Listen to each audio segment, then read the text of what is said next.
안녕하세요. 남기정입니다. 반갑습니다.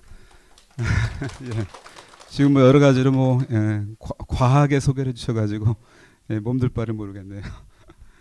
저는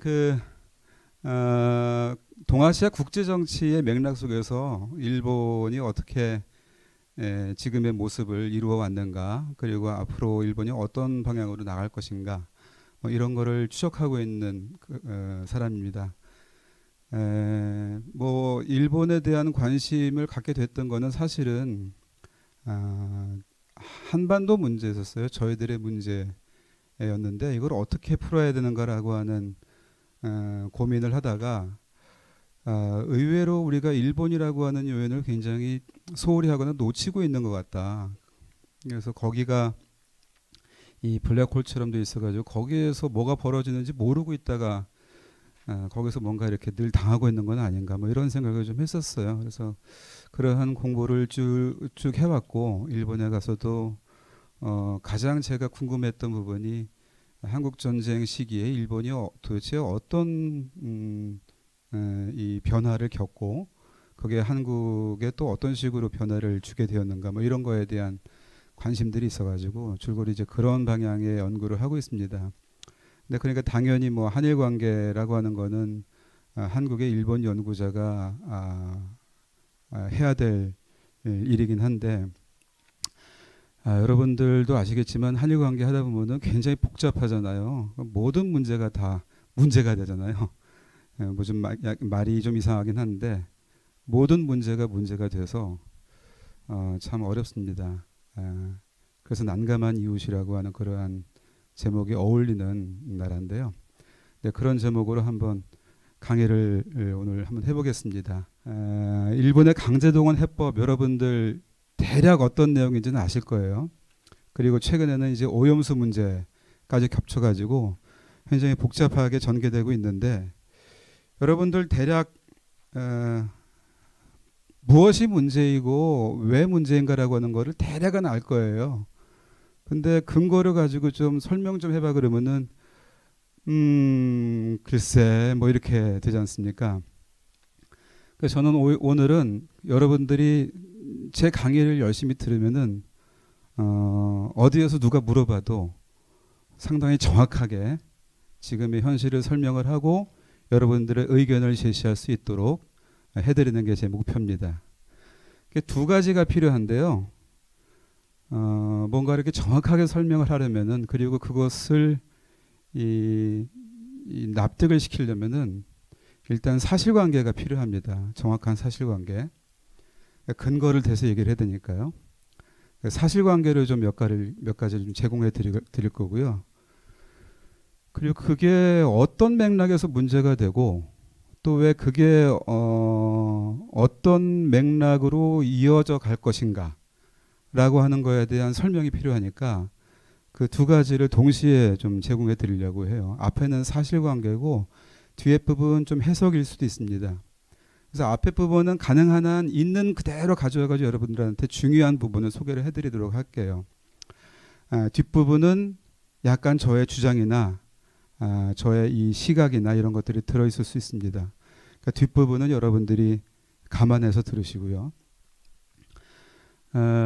조금 영어로 써서 얘기하자면 앞에 이 부분은 텍스트라고 할 수 있어요. 그러니까 지금 우리가 돌아다니고 있는 여러 가지 텍스트들을 좀 여러분들한테 소개를 해드리고, 그것이 어떤 컨텍스트, 어떤 맥락 속에 있는가, 그러한 사실들이, 그리고 그게 어떻게 이렇게 사실을 구성하고 현실을 구성하는가 라고 하는 부분은 컨텍스트라고 하는 부분인데, 그걸 이제 후반부에 다뤄드릴 예정입니다. 이게 이제 오늘의 강의의 내용의 소개고요. 우선 그러면은 이제 아무리 지금 문제가 해결된 것처럼 보여도 제가 생각하기에는 이거는 언젠가 또 문제가 돼서 한일 관계 지금보다 더 날카로운 가시 같은 걸로 또 한일 관계를 어렵게 만들 것이다. 저는 이렇게 생각이 돼요. 문제가 전혀 해결된 것이 아니기 때문에요.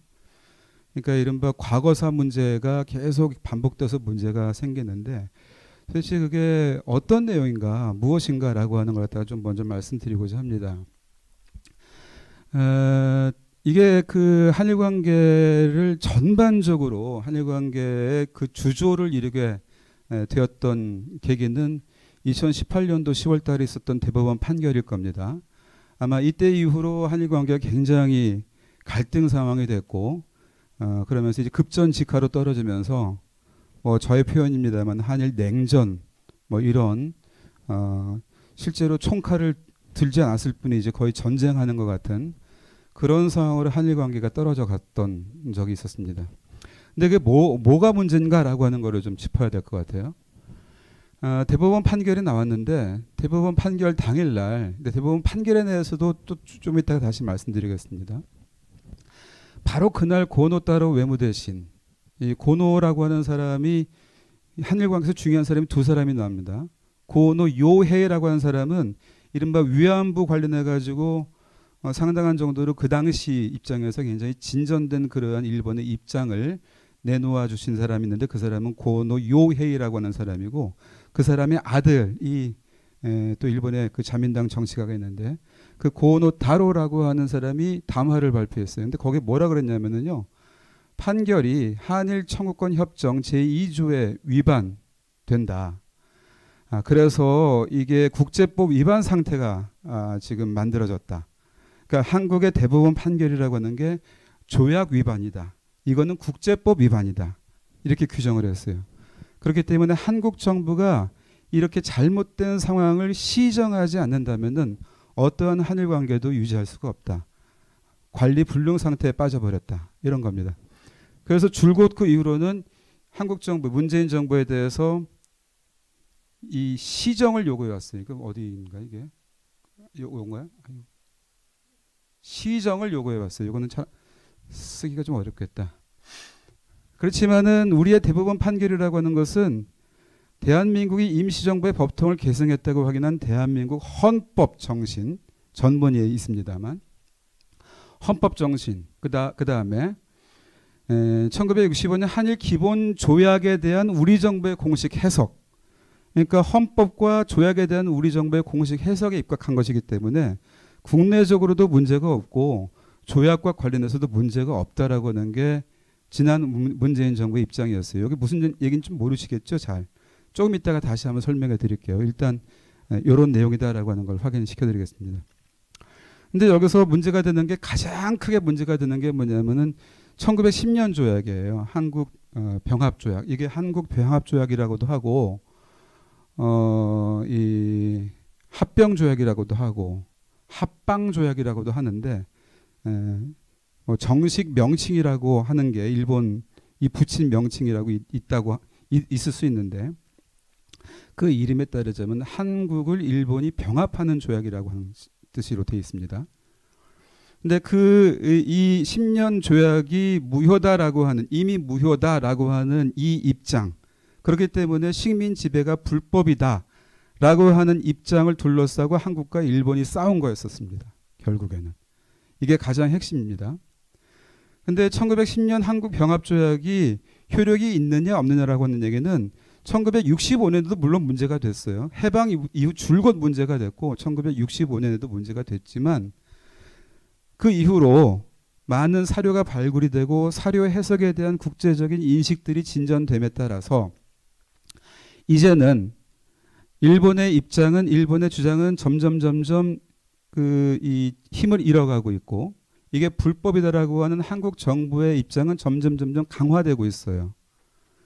이게 그냥 정태적으로 보는 게 아니라 동태적으로 보게 되면은 시간의 흐름에 따라서 한국 정부 입장은 점점 강화되고 있고 한국 정부 입장을 강화시키는 근거나 이런 것들은 더 많이 나올지언정 일본 정부의 입장을 강화시켜주는 것은 더 이상 나오지 않고 오히려 그 일본 정부 입장을 어렵게 하는 그러한 주장이나 그러한 해석이 더 강하게 나오고 있다. 물론 자료의 근거를 가지고 나오고 있습니다. 그런 상황이 있는데, 자, 그러면은, 조금 더 텍스트를 보겠습니다. 한국과 일본의 기본 관계에 관한 조약이 1965년도에 맺어져서 국교 정상화가 이루어졌습니다. 그 당시까지만 해도 외교 관계가 없었어요. 그래서 한국과 일본 사이에 문제가 있어도 그것을 풀 수 있는 외교 통로가 없었습니다. 그리고 그와 동시에 이것도 제목이 좀 긴데요. 대한민국과 일본국 간의 재산 및 청구권에 관한 문제 해결과 경제 협력에 관한 협정, 이른바 청구권 협정이라고 하는 게 맺어졌습니다. 그래서 이 두 가지, 하나의 조약과 하나의 협정이라고 하는 것을 묶어가지고 우리가 1965년 체제라고도 해요. 이 두 가지가 그 이후에 한일 관계를 규정해 왔기 때문에 하나의 시스템, 체제처럼 만들어졌다 그래가지고요.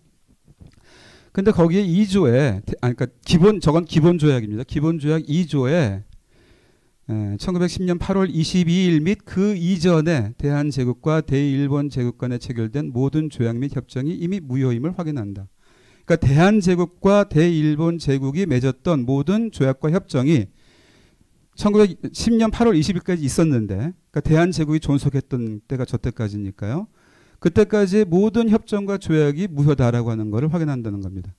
근데 따라서 물론 이른바 우리가 을사늑약이라고 하는 1905년 조약도 5년 협약도 무효다라고 하는 게 거기에 들어가 있는 거죠. 그와 동시에 이제 경제협력의 청구권 협정을 맺었는데 거기에서는 제1조에서 이건 다 읽지 않겠습니다. 뭐 얼마의 돈을 일본이 한국 정부에게 제공한다 이런 얘기입니다. 그런 다음에 제2조에서는 그것으로서 이 청구권과 4조 그러니까 샌프란시스코 조약에서 규정된 것들을 포함해 가지고 저 뒤가 중요하죠. 완전히 그리고 최종적으로 해결되었다. 라고 우리가 일반적으로 얘기하는데 해결되었다라고 얘기하지만은 문장이 복잡합니다. 해결된 것이 된다는 것을 확인한다. 이거 여러분들이 이제 그 조약이나 협정이나 이런 것들을 갖다가 보시면은 저렇게 복잡한 표현들이 굉장히 많습니다. 어느 시점에 가지고 이것이 최종적으로 해결된 것이 되는가라고 하는 것도 얘기를 해야 되고 그것이 왜 그렇게 해결된 것으로 된다고 설명을 하는가라고 하는 것도 설명을 해야 되기 때문에 복잡하게 되는데 뭐 저거 왜 그러냐면은 이때부터 해가지고 일본이 계속 해마다 얼마씩 해가지고 10년 동안 돈을 내기로 했던 거예요. 저게. 그러니까 그 10년이 지난 다음에 해결되는 것을 이때 얘기해야 되기 때문에 저렇게 복잡한 시제가 되어 있는 거예요. 근데 그건 차치하고 더 복잡하게 되니까 위에서 이 식민 지배가 무효다라고 하는 걸 얘기를 했잖아요. 그리고 저기서 임의라고 하는 말을 했습니다. 저 임의라고 하는 말이 굉장히 이 문제를 갖다가 복잡하게 만든 부사구입니다. 영어로는 already고 우리는 임의라고 하고 일본어로는 모하야라고 하는 부사구로 표현되는 말인데 그것이 굉장히 복잡한 얘기다라고 하는 걸 좀 이따 말씀드리고 저게 무효가 됐으니까 일본이 그거에 대해서 미안하다라고 하는 생각으로 돈을 내는데 그 돈 낸 것과 해결됐다라고 하는 이 관계가 이게 다 애매한 거예요. 그러니까 우선 임의라고 하는 말부터 하겠습니다. 일본은 저 시점에서도 그랬고 그 이전 시점에서도 그랬고 그러니까 일본이 패망한 이후 바로 그때부터 1965년 시점에도 그렇고 지금도 그렇고 일본은 여전히 식민 지배는 합법이었다 이렇게 얘기를 해요. 한국과 합법적인 프로세스를 절차를 거쳐가지고 아무 문제 없이 체결되었고 그걸 국제사회도 다 인정했다. 그러니까 합법이다. 이렇게 얘기를 합니다. 그렇지만 우리는 1905년 특히 1905년의 을사늑약이라고 하는 것이 이게 강제된 것이었다. 우리가 주체적으로 여기에 대해서 인정하지 않았고 무력으로 강제되어 있고 그 다음에 여러 가지 절차상의 문제도 있다. 예컨대 옥새가 거기 찍혀있지 않는다라든지 아니면 그 당시에 절차상에서 이 조약을 갖다가 인정해주는 그러한 절차가 이게 눌렀다 해서 끝나는 게 아니거든요. 그것이 성립했다라고 하는 걸 국가 안에서 인정해주는 절차가 있는데 그러한 절차를 거치지 않았다. 결정적으로 문제는 뭐냐면은 1905년 협약 같은 경우에는 제목이 없었어요.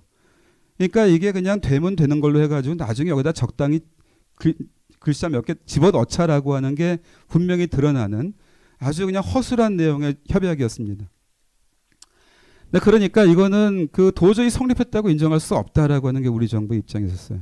그러니까 이건 불법이다. 이렇게 얘기했습니다. 이거는 애초에 불법이다.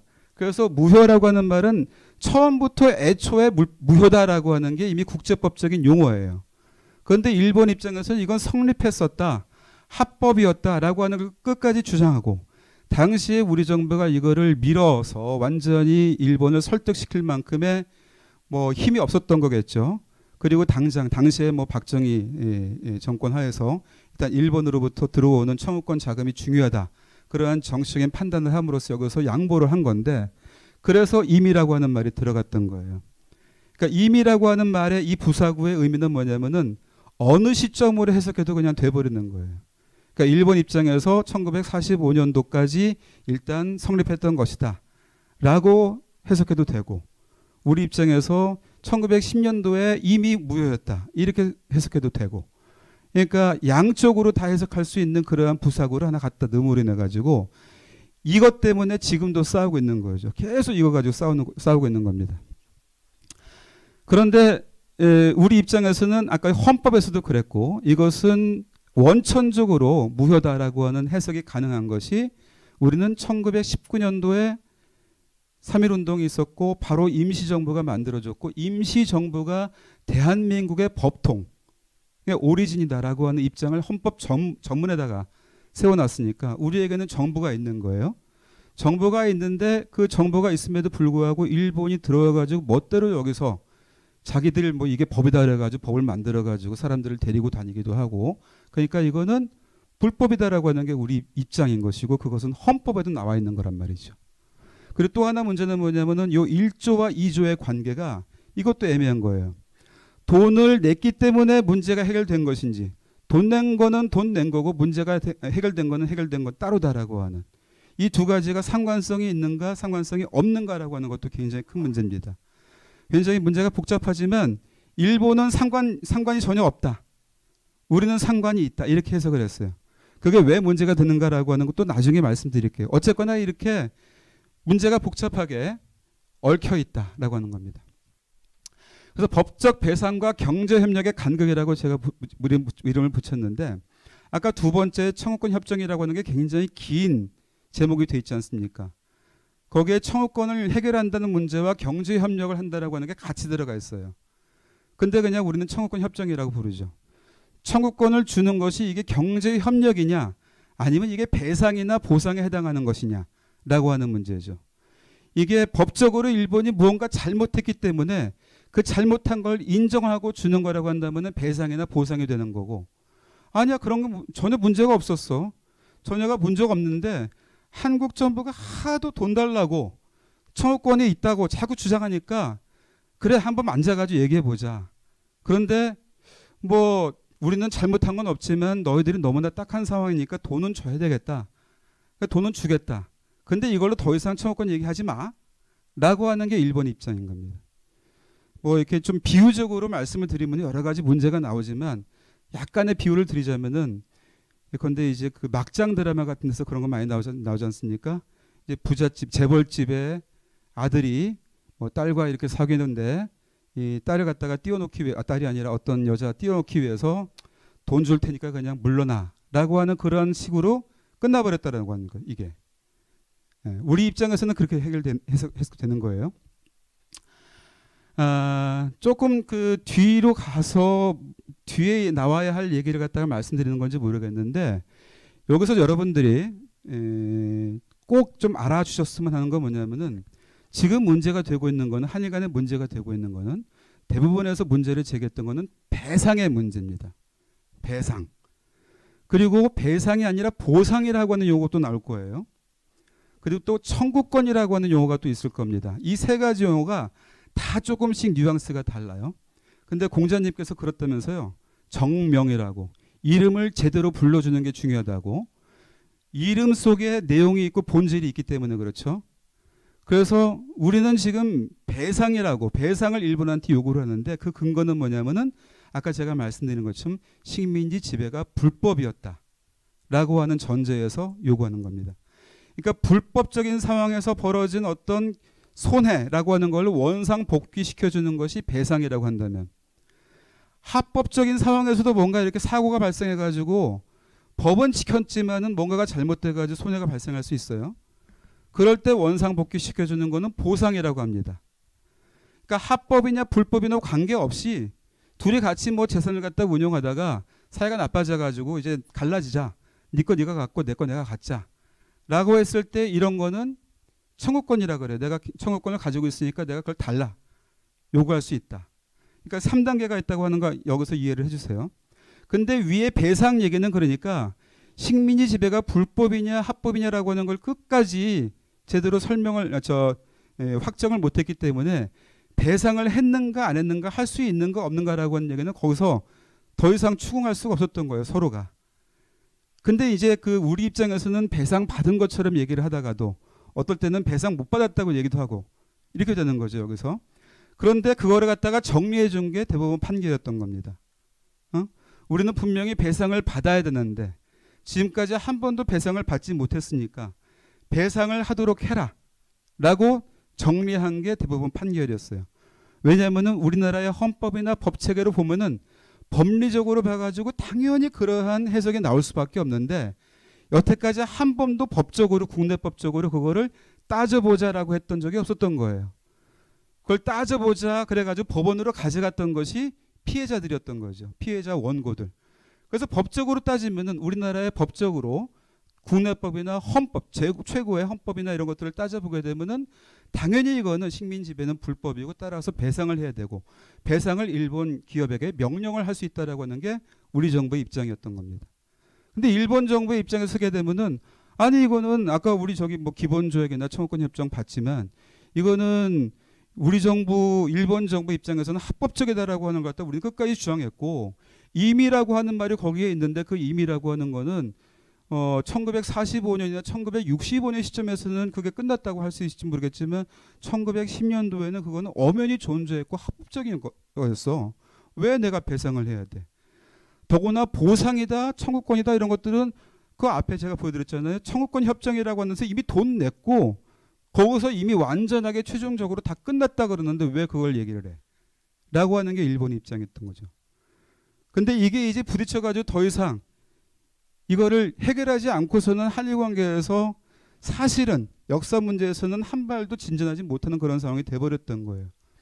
근데 이 문제를 덮고서는 모르겠습니다. 덮고서 나가서도 가능하다라고 하는 사람도 있을지 모르겠지만 이걸 그냥 덮으면은 지금은 소리가 안 날지 모르겠지만 이건 살아있는 문제거든요. 언젠가는 지금 덮어버렸던 이 상자 속에서 다시 이 문제가 나올 겁니다. 피해자들이 죽어도 나올 거예요. 피해자들이 다 돌아가셔도. 법적으로 따지자라고 하는 것은 문제가 되는 것을 따져보자라고 하는 것은 근대 국가의 속성이거든요. 근대 국가가 근대 국가로서 존재하는데 그것이 어떻게 존재하고 있는가라고 하는 걸 따져보자라고 하는 것은 모든 조약이나 이런 데에서 근거를 찾아가지고 되는 것이기 때문에 우리가 대한민국으로서 국제사회에서 존재하기 위해서 이것은 아마 계속 앞으로도 문제가 될 것이다라고 하는 게 저의 생각입니다. 그럼에도 불구하고 사실은 1965년도에 여러 가지가 문제가 있었음에도 불구하고 1990년대에 들어가지고 이런 것들을 극복할 수 있는 가능성들이 조금씩 나왔어요.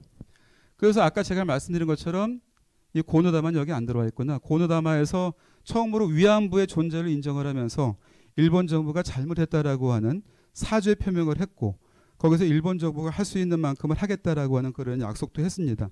불충분하지만.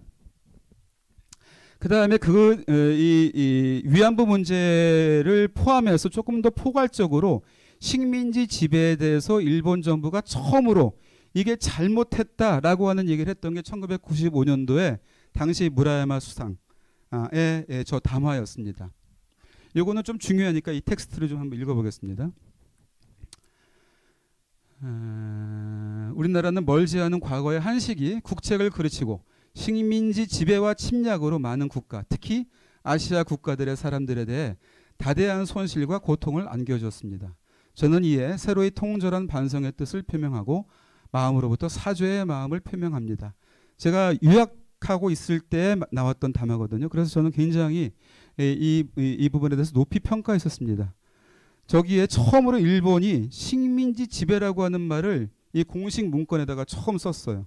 그 다음에 침략전쟁이라고 하는 말도 저때 처음 썼습니다.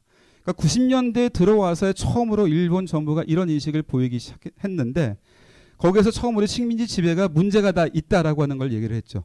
그런데 여기에서도 그것이 이게 불법인가라고 하는 문제를 얘기하지 않았어요.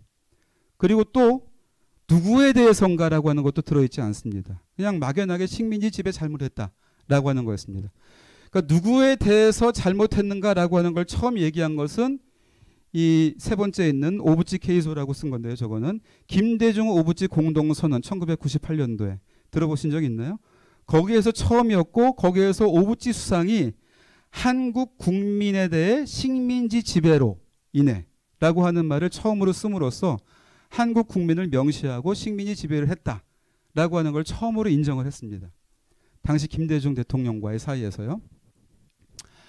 그런 다음에 불법성이라고 하는 것을 인정하지는 않았지만 한없이 불법성을 인정한 거에 가까운 그러한 문장을 쓴 것이 2010년도 간 나오또라고 하는 당시의 수상이 발표했던 담화문에 나와 있습니다. 정치적 군사적 배경 하에 당시의 한국 사람들은 그 뜻에 반해서 행해진 식민지 지배로 인해라고 하는 문장을 여기다 넣었던 겁니다. 정치적 군사적 배경이라고 하는 말이 이게 강압적인 수단으로라고 하는 뜻을 담은 말이죠.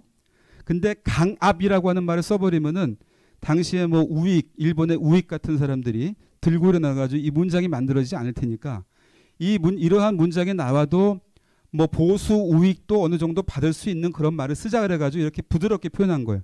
내용은 강압이 있었다 이런 말입니다. 당시 한국 사람들의 그 뜻에 반해서라고 하는 저 말이 강제적이었다라고 하는 걸 표현하는 거죠. 그러니까 강제적인 조약이었다 이런 말은 하지 않았지만 강제성이 있었다라고 하는 걸 인정한 겁니다.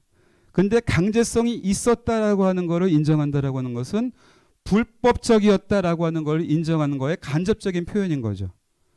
불법성을 주장할 수 있는 가장 중요한 근거가 강제적인 것이었다라고 하는 것이기 때문에 그러니까 강제적으로 행해진 식민지 지배였다라고 하는 데까지 한 거예요. 그러니까 여기까지 오게 되면은 아까 그 3단계가 하나의 그 옆에 그 이 단위 하나 더 붙어가지고 그러니까 불법적이었고 도덕적으로 정당하지 않았다라고 하는 그러니까 도덕적으로 정당했는가 정당하지 않은가라고 하는 이 두 가지가 또 합쳐져 가지고 즉 일본이 이 정도 했으니까 우리가 도의적인 책임은 진다라고 하는 태도에서 일본이 줄곧 나왔지만 도의적인 책임이 문제가 아니라 너희들은 법적 책임을 져야 돼. 법적으로 잘못돼 있어 라고 하는 우리의 입장이 있었기 때문에 법적으로 합법인가 불법인가라고 하는 이 축과 도덕적으로 도의적으로 이게 정당한 것이었는가 부당한 것이었는가 라고 하는 축이 결합이 돼가지고 네 개 부면이 나타날 수 있겠죠. 예? 합법적이었고 부당했다.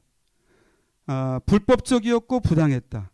합법적이었고 정당했다. 합법적이었고 부당했다. 이런 표현이 나올 수 있겠죠.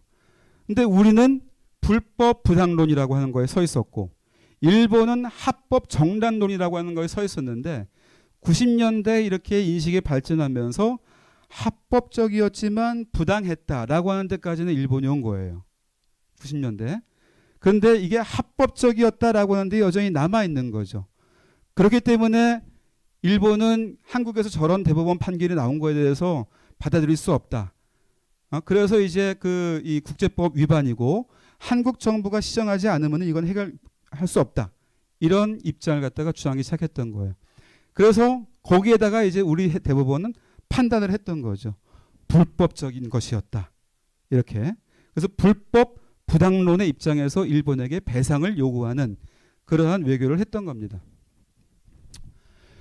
텍스트들인데요. 이제 강의 시간에 이거를 갖다가 다 읽을 수는 없고 제가 대략 설명을 했습니다.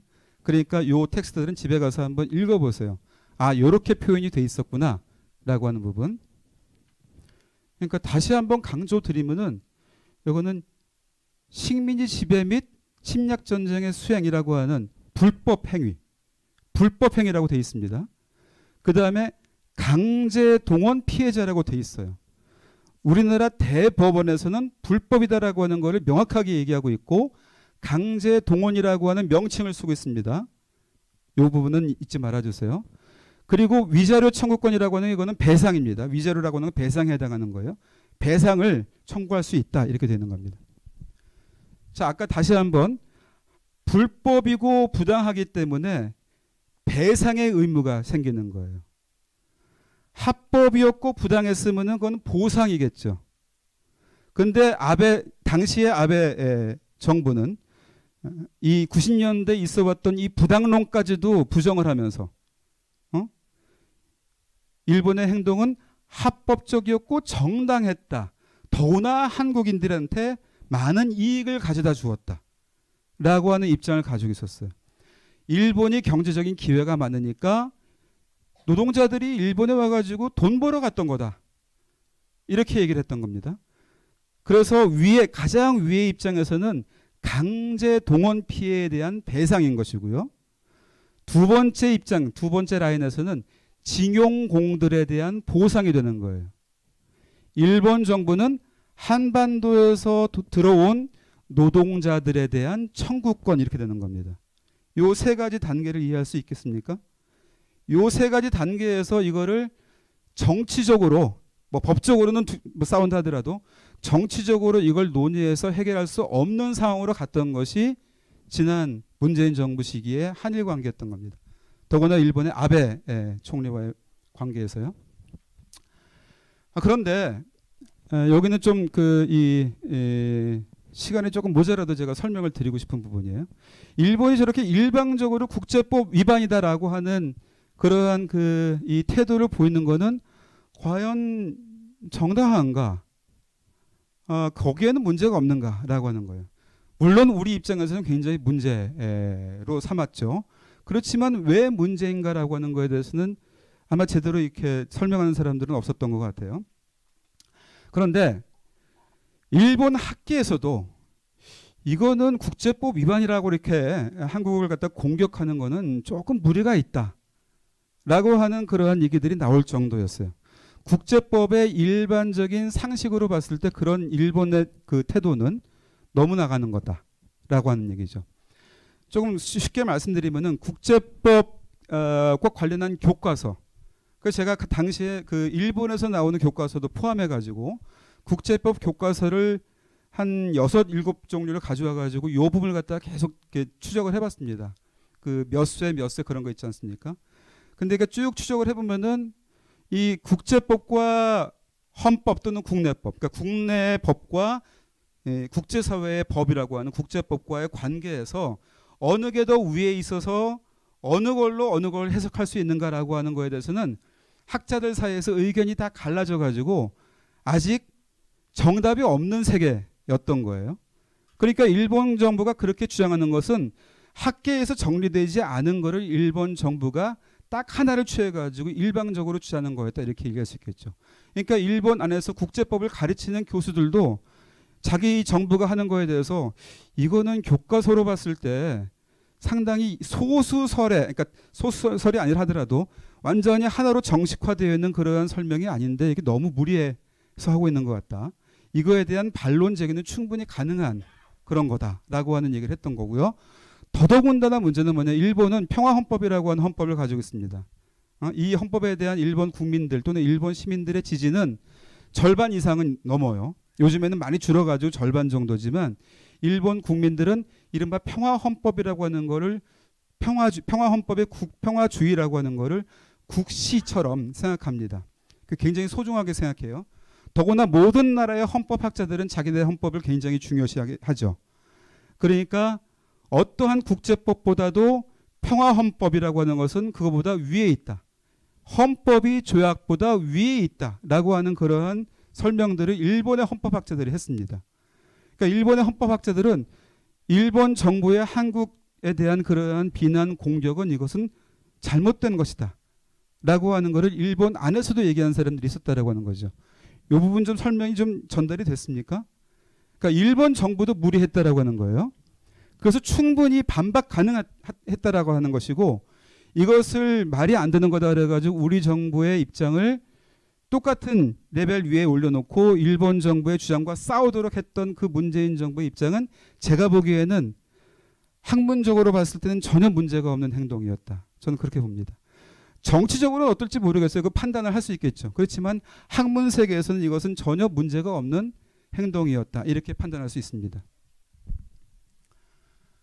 근데 일본 정부도 스스로 일본 법원도 이렇게 중요한 두 가지의 어떤 그 중요한 사건에서 뭐 설명드리면 굉장히 복잡하지만은 하나는 미국과의 관계, 하나는 중국과의 관계입니다. 이렇게 미국이나 중국과도 같은 굉장히 그 일본이 함부로 대할 수 없는 그런 국가에 대해서는 아까 말했던 것처럼 일본의 헌법이라고 하는 거를 위에다 놓고서 판단을 하고서는 상대방에게 상당한 많은 페이버를 주고 있어요. 두 가지 점에서 모순돼 있죠. 하나는 뭐냐면 자기들의 헌법에 따라서 판단을 했다라고 하는 거예요. 예? 그러니까 그러려고 한다면은 한국도 자기 헌법에 따라서 판단한 거에 대해서 인정을 해줘야 되잖아요. 근데 이 두 가지 사건이 모두가 자기들의 헌법에 따라서 판단을 해놓고, 그런데 그 결과는 재밌는 건 뭐냐면은 미국이나 중국에 대해서 어느 정도 배려를 하는 그런 판단을 내렸습니다. 두 가지 점에서 모순돼 있어요. 그런데 한국에 대해서는 그렇게 하지 않는 거죠. 문제가 많습니다. 그다음 여기까지가 이제 그 강제동원 문제고, 이제 두 번째로는 이제 위안부 문제를 좀 얘기해 보겠습니다. 위안부 문제라고 하는 것은 뭐 그 위안부 문제의 여러 가지 그 2015년도 합의의 정당성이나 이런 것들을 좀 차치하고 문재인 정부 때 이 2015년 합의라고 하는 것은 어떤 위치에 있었는가라고 하는 것만 제가 말씀을 드릴게요. 2017년도 12월 27일 날, 그러니까 정부가 문재인 정부가 출범한 게 2017년도 5월이잖아요. 그러니까 그해 겨울에, 그러니까 문재인 정부가 출범한 지 처음 맞이하는 12월 28일인 거죠. 무슨 말인지 알겠습니까? 그 합의가 이루어졌던 것이 12월 28일이니까 문재인 정부가 탄생한 지 처음으로 맞이하는 이 위안부 합의에 뭐 체결되었던 날이라고 할 수 있습니다. 그걸 검증을 해야 되겠죠. 그래서 검증을 해가지고 보고서를 냈습니다. 근데 거기에서 어떻게 됐냐면은 2015년 거기에서 어떻게 되는 게 아니라 이 보고서를 받고 당시에 문재인 정부가 정리한 게 이렇게 되어 있습니다. 2015년 합의가 국가 간 정부 간 합의로 존재하며 파기나 재협상의 추가 요구는 하지 않지만 역사적 진실, 보편적 정의, 피해자 입장에서 아직 문제 해결에 이르지 못한 상태에 있다. 문제 해결이 안 됐다라고 하는 거죠. 이 입장을 2017년도 12월부터 저렇게 입장을 정해놨습니다. 근데 혹자는 문재인 정부가 정부 말기에 가지고 굉장히 여러 가지로 곤란해지고 일본 정부와의 사이에서 어려움이 많아지니까 입장을 바꿔가지고 그제서야 합의를 뭐 인정했다. 뭐 이렇게 얘기하는 사람들이 있어요. 또 어떤 사람들은 문재인 정부는 처음부터 끝까지 합의를 인정했기 때문에 이게 문제다라고 하는 그러한 운동가들도 있었습니다. 무슨 말인지 알겠습니까? 이 부분이 좀 오해되고 있는 부분이 있어요. 문재인 정부는 초기부터 합의는 합의대로 존재한다. 정부 간의 합의라고 하는 것은 어쩔 수 없이 이게 존재하는 거다. 그렇지만 이걸로 해결되지 않았다. 라고 하는 두 가지 입장을 동시에 가지고 있었던 겁니다. 그러니까 이런 이 태도에 대해서는 당시에 정의연이나 이런 데서는 반발을 했었죠. 아니 무슨 정부 간 합의로 존재한다니 말이 안 되는 거 아니야?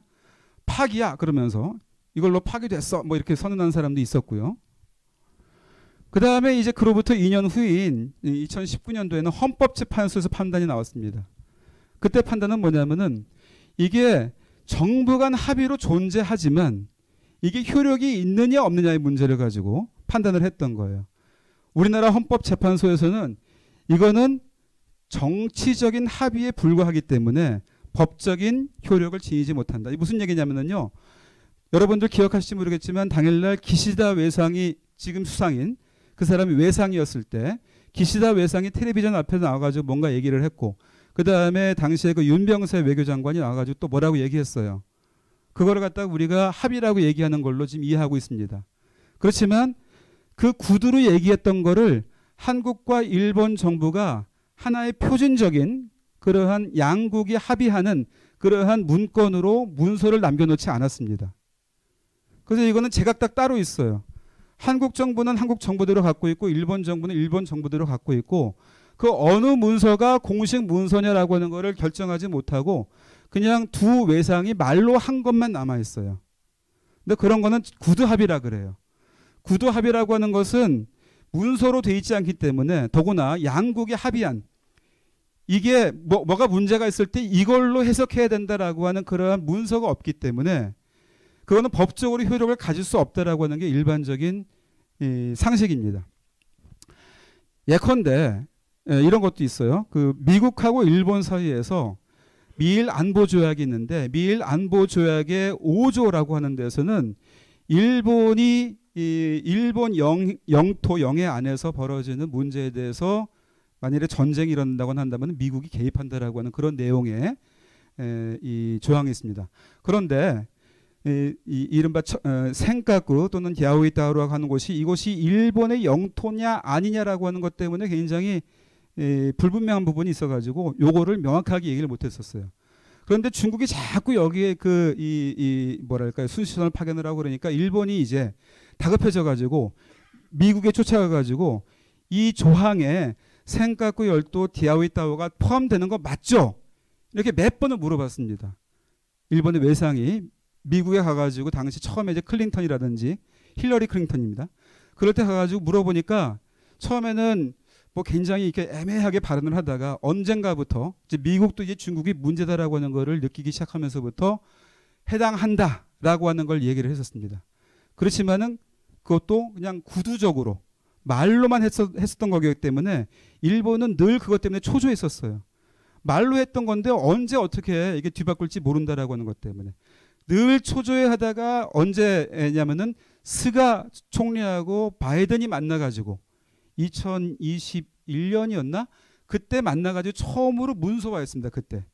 그럼으로써 법적인 효력을 갖기 시작했던 건데 그 이전까지는 법적인 효력이 없었기 때문에 일본 외상이 미국에 갈 때마다 미일 안보 조약에 그게 적용되는 건 맞죠? 계속 물어보고 미국에서 그렇다 그러면서 맞장구 쳐줄 때만 그게 합법적으로 법적인 의미를 갖는 것이었던 겁니다. 이게 왜 중요하냐면은 이 합의라고 하는 것도 그런 것이었기 때문에 이게 효력이 있어요 없어요 라고 하는 거를 두 국가 사이에서 늘 합의를 해야 되는 건데 일본에서는 합의의 효력이 있어요. 그래도 우리가 글쎄 그때는 그럴 수 있었는지 모르겠지만 지금은 조금 상황이 달라져가지고 다시 봐야 되겠다라고 한다면은 구두 합의에 불과한 것이었기 때문에 다시 논의해서 구두 합의를 만들고 거기서 이게 최종적인 그 무엇이 됐습니다라고 한다면은 문서를 만들어 가지고 사인을 하든지 뭐든지 해가지고 교환을 해야 된다는 거죠. 그런데 그러한 절차가 없었기 때문에 이거는 법적인 효력을 갖지 못한다라고 하는 게 한국 정부의 입장이었습니다. 요 입장이 지금의 한국 정부의 입장으로 지금 남아 있습니다. 윤석열 정부 들어와서도 이거에 대해서는 뭐라고 한 게 없어요. 진전도 없고 후퇴도 없습니다. 그러니까 공식적으로 윤석열 정부가 뭔가 이거에 대해서 입장을 제시하기 전까지는 한국 정부의 입장은 2015년 합의라고 하는 것은 정부가 문서로 존재하지만 아직 문제 해결에 이르지 못한 상태에 있는 것이고 정부 간 합의라고 하는 것도 법적인 효력을 갖지 못하는 거에 불과하다라고 하는 게 지금의 상황인 거예요. 그런데 윤석열 정부가 그렇게 해석을 하고 있는지 어떤지는 모르겠습니다. 자, 그런데 이렇게 여러분들 지금까지 들어봤을 때 뭐 한 3, 40분 정도 되는 시간에 들어봤어도 충분히 납득이 가셨죠? 이해가 가죠? 문제가 그렇게 쉽지 않다는 걸 알 수 있죠. 문제가 쉽지 않다라고 하는 거는 알 수 있을 겁니다.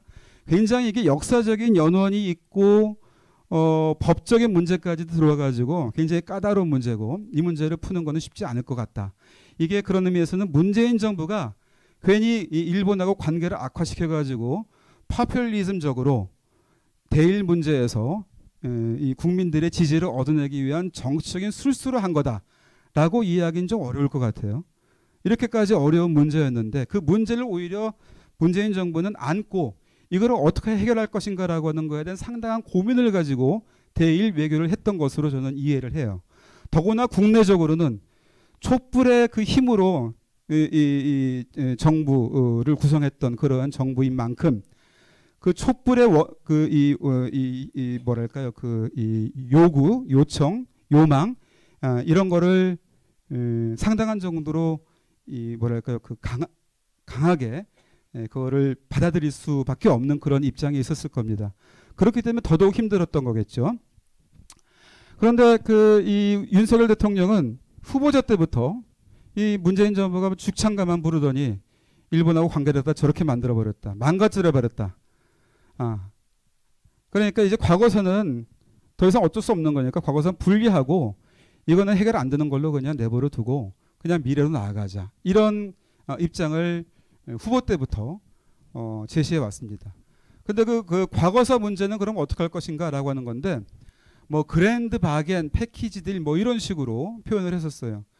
근데 그랜드 바겐 패키지 딜이라고 하는 게 어떤 거를 상상하실지 모르겠지만 예컨대 이렇게 큰 봉투 안에 뭐 이것저것 넣어가지고 대략 얼마 그래가지고 딱 던져주는 거 이런 게 그랜드 바겐 뭐 패키지 딜 이런 걸 겁니다.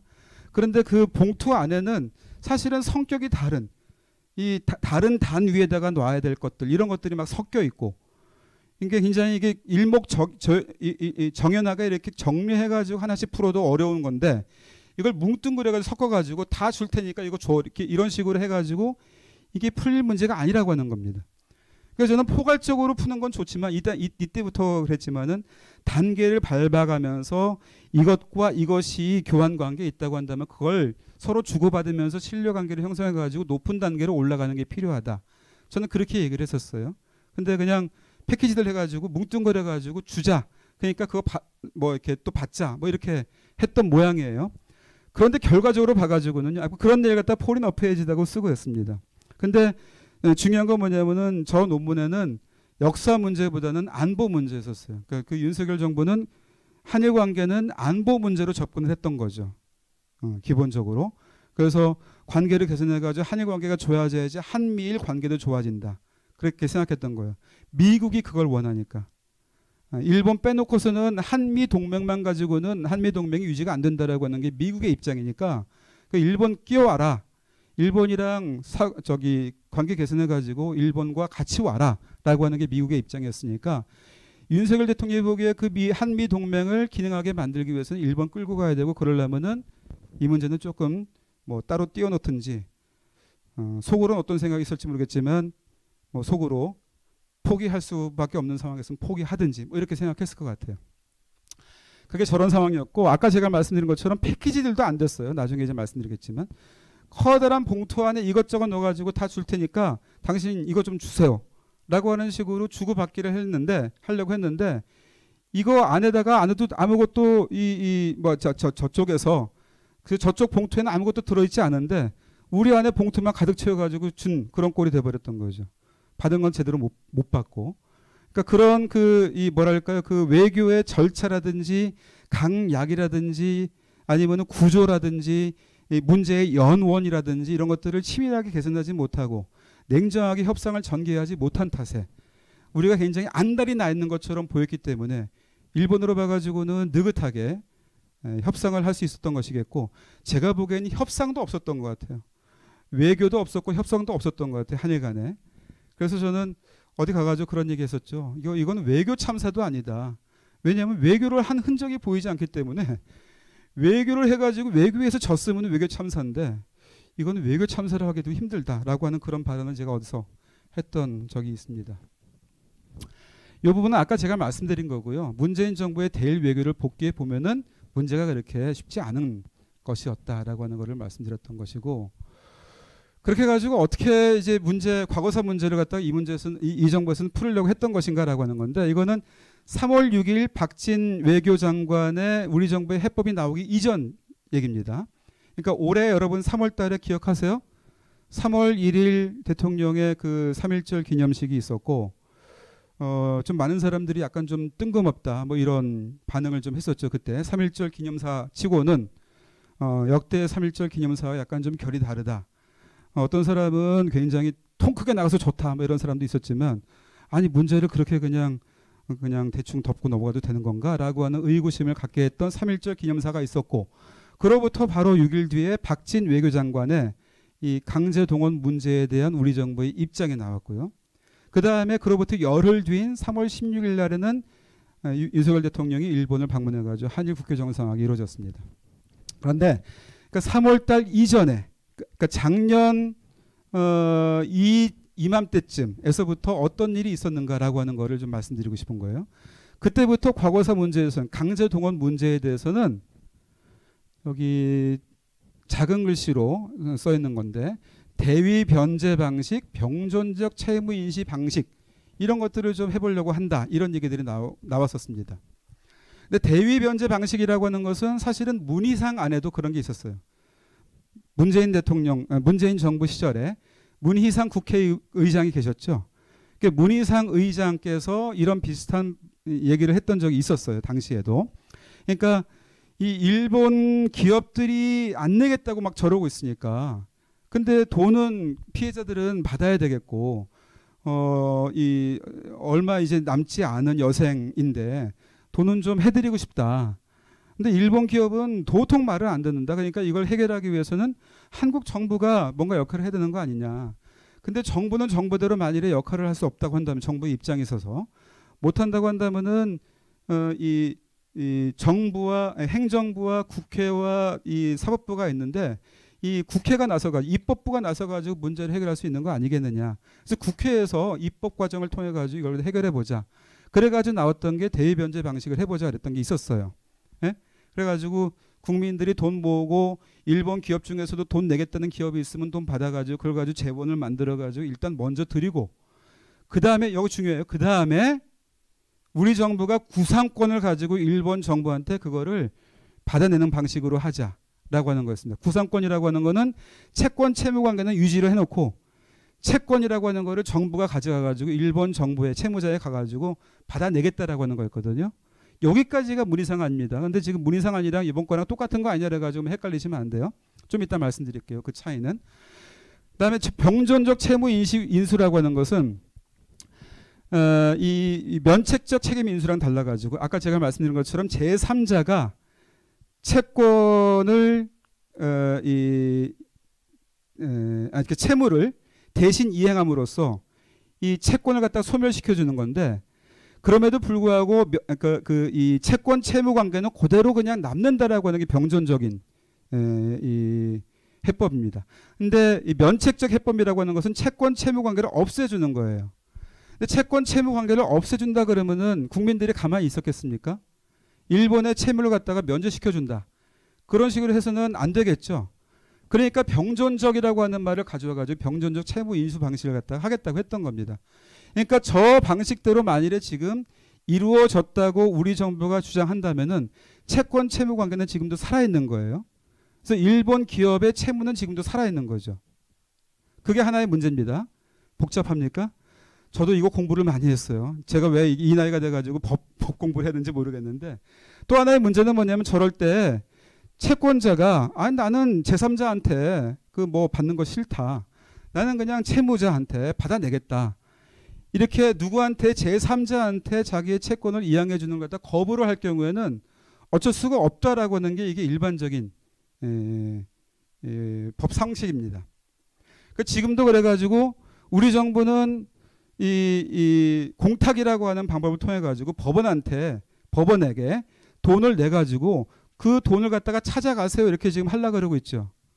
그런데 지금 15명 중에서 11명은 지금 정부의 방식을 갖다 받아가지고 이 이른바 판결금이라고 하는 걸 받았지만은 4사람은 지금도 받질 않았습니다. 피해자 2명과 피해자 유족 2명 그래가지고 4사람은 아직 받지 않은 상태인데 이 사람들이 안 받으니까 우리 정부가 이 돈을 갖다가 법원한테 갖다 놓고 이 사람들이 받아야 할 돈을 갖다 놓고 당신들이 찾아가세요 그래가지고 뒤로 빠지려고 하는 거예요. 정부는 이제.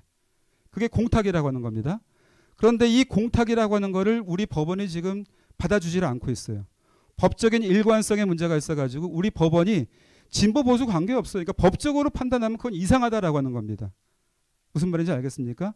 조금 더 말씀드릴까요? 요걸 갖다가 설명해 준 게 대형 로펌이었는데 지금 세종이었던가 그랬습니다. 그 대형 로펌에서 우리 정부한테 이 용역 연구 비슷한 걸 해가지고 조언을 해줬는데 엄청나게 돈을 받았겠죠. 우리 외교부한테. 그래가지고 조언을 해가지고 공탁 가능합니다. 그래가지고 그렇게 해가지고 외교부는 움직인 거예요. 근데 계속 공탁 던지는데 안 받아주고 하니까 이 세종 잘못된 거 아니냐? 법적인 판단이 잘못된 거 아니냐? 너희들 못하겠다 그래가지고 지금 다른 로펌으로 갔습니다. 바른인가 어딘가로 갔어요. 이제 바른인가 어딘가로 가가지고 이 소송을 계속 하려고 하는데 뭐 그런 의미에서는 이른바 돈 받지 않겠다라고 하는 사람들을 계속 괴롭히는 거죠. 빨리 받아라 이런 식으로.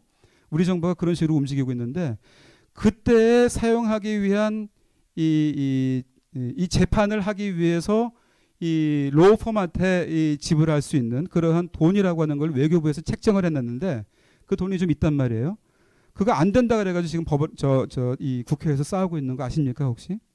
이 결론이 어떻게 났는지 제가 좀 거기까지 추적을 못했는데 우리 정부가 지금 그러고 있어요. 그 재판을 진행하기 위해서 돈을 갖다가 예산을 갖다 책정을 해가지고 계속 공탁을 하게 하려고 지금 하는 게 지금 문제입니다.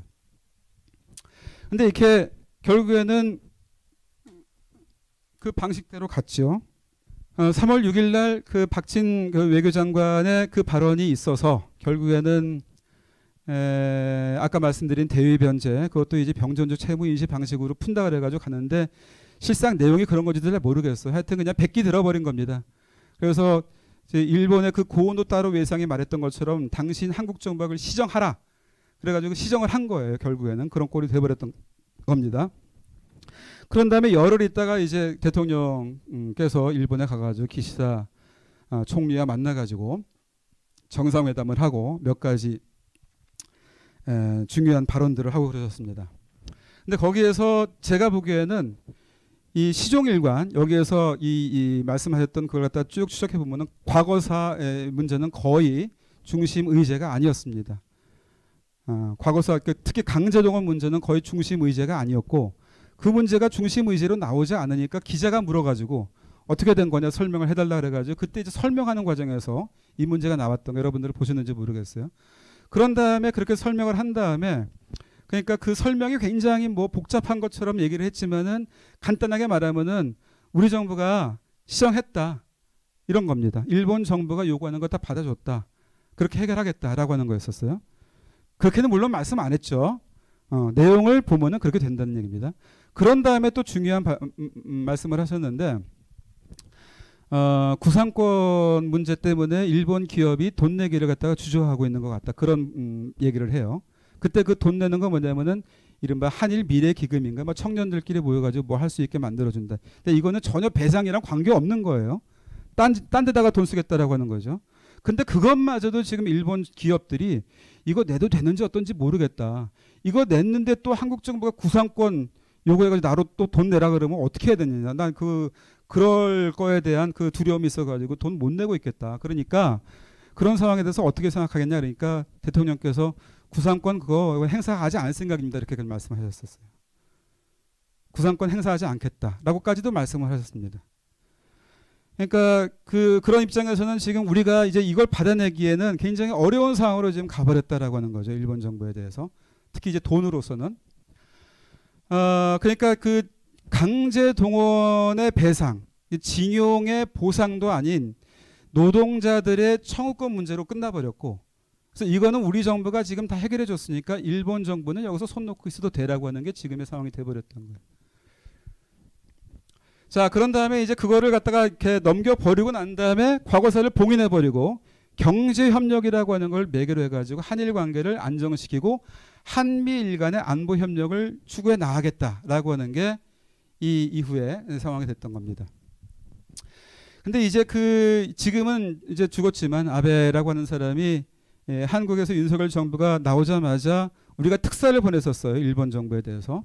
특사를 보내가지고 일본에서 여러 요인들을 만나고 돌아다니는데 그때 이제 아베 총리하고 만나가지고 얘기를 하는데 그 당시에 이제 정진석 지금은 뭐 하고 계시지? 당시에 이제 국힘당 직책은 잘 모르겠습니다. 이제 중요한 역할을 하고 있던 그분을 중심으로 해가지고 가가지고 이렇게 대화를 하고 있는데 이제야 한일 관계에서 좋았던 시대로 우리가 제대로 돌아갈 수 있을 것 같다. 돌아갑시다. 좋았던 시대로 돌아갑시다. 이렇게 얘기를 했던 것. 그 좋았던 시절이라고 하는 건 뭐냐면 1965년 체제로 가고 있던 시기라고 하는 거죠. 더구나 90년대 이후에 진행되어 왔던 그 모든 진전된 역사 인식이라고 하는 걸 부정하고 있던 아베라고 하는 사람이었기 때문에 90년대 이 고노다마, 무라야마다마, 뭐 김대중, 오부지 공동선언 이런 내용들은 다 아베의 머릿속에는 없이 1965년도에 이 상황으로 돌아가자라고 하는 거였습니다. 더구나 그 1965년도에 이 상황이라고 하는 거의 이 상황은 일본 정부가 해석하는 그 상황으로 가는 거였죠. 근데 그거에 대해서 어떻게 지금 이 정부는 설명을 하는지 모르겠습니다만 제가 한 몇 가지만 좀 말씀드리자면은 3월 6일 날 그 박진 외교장관의 그 해법이 나온 이후에도 그러면 구상권 어떻게 할 것인가라고 하는 문제가 계속 얘기가 나오니까 이 윤석열 정부의 브레인이라고 하는 사람들도, 윤석열 정부를 지지하고 있는 이 논객들도 구상권만큼은 이거는 우리가 주장해야 되는 거다. 그거를 버릴 리는 없다라고 하는 얘기도 했었어요. 근데 그분들이 그 이후에 어떠한 얘기를 하고 있는지 제가 못 봤습니다. 아직.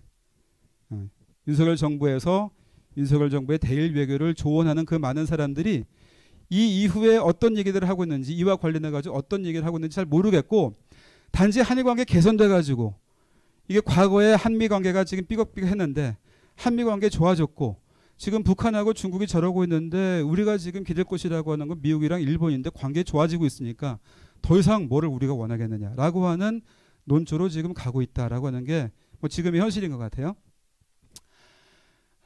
문제는 제가 지금 거의 다 이제 설명은 드렸는데 1965년 체제까지만 가도 좋은데 구상권을 포기하겠다라고 하는 그 발언 때문에 1965년마저도 아닌 미끄러져 내려가가지고 우리가 처음으로 이제 식민지로 전락하는 시기인 1905년 수준으로까지 그냥 가버리는 그런 것을 돼버리는 것 같다라고 하는 게 제 생각입니다. 아까 제가 말씀드렸죠. 1965년도에 그 당시에 박정희 대통령이라 하더라도 우리 정부의 입장이 있었어요. 식민지 지배는 불법이다라고 하는 걸 끝까지 주장했고, 근데 그 주장을 하다가 안 되니까 그냥 임의라고 하는 걸로 퉁쳐서 넘기자라고 하는 얘기가 돼버렸는데, 그때 1965년도에 박정희 정부만큼도 안 되는 역사 인식으로까지 쭉 미끄러져 내려가는 상황이 돼버렸다라고 하는 거죠. 식민지 지배는 합법이었다라고 하는 일본 정부의 입장이 지금 너무나 강하게 지금 그 뭐랄까 그 근거를 가질 수 있는 그런 상황이 돼버렸기 때문에.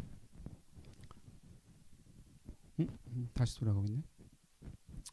그러니까 저는 이걸 갖다 마지노선이라고 표현을 했습니다. 1965년 체제가 가지고 있던 저 마지노선이 지금 붕괴하고 있는 상황이다. 근데 그 당시에 박정희 대통령은 왜 그러면 그렇게까지 했는가라고 하는 건데 모르겠습니다. 박정희 대통령도 어떤 의미에서는 그 뭐 이 당시의 분위기로 봐가지고는 민족주의자로서의 모습을 좀 가지고 있었는지도 모르겠고, 더 중요하게는 시민들, 국민들의 힘이었던 거죠. 그러니까 한일 회담 반대 운동이라고 하는 것이 바깥에서 펼쳐지고 있었고, 한국의 야당들은 그러한 국민들, 시민들의 힘을 얻어가지고 이 박정희 정부가 추진하는 대일 외교에 대해서 크게 비판을 하고 있었기 때문에. 그런데 기본 조약이든 청구권 협정이든 이거는 중요한 조약이나 협정이기 때문에 국회에서 비준을 받아야 되잖아요. 국회에서 비준을 받으려면 최소한 이런 사람들을 설득을 해야 되거든요. 그러니까 아니 우리 정부는 끝까지 식민지 지배는 불법이다라고 하는 걸 굽힌 적이 없다.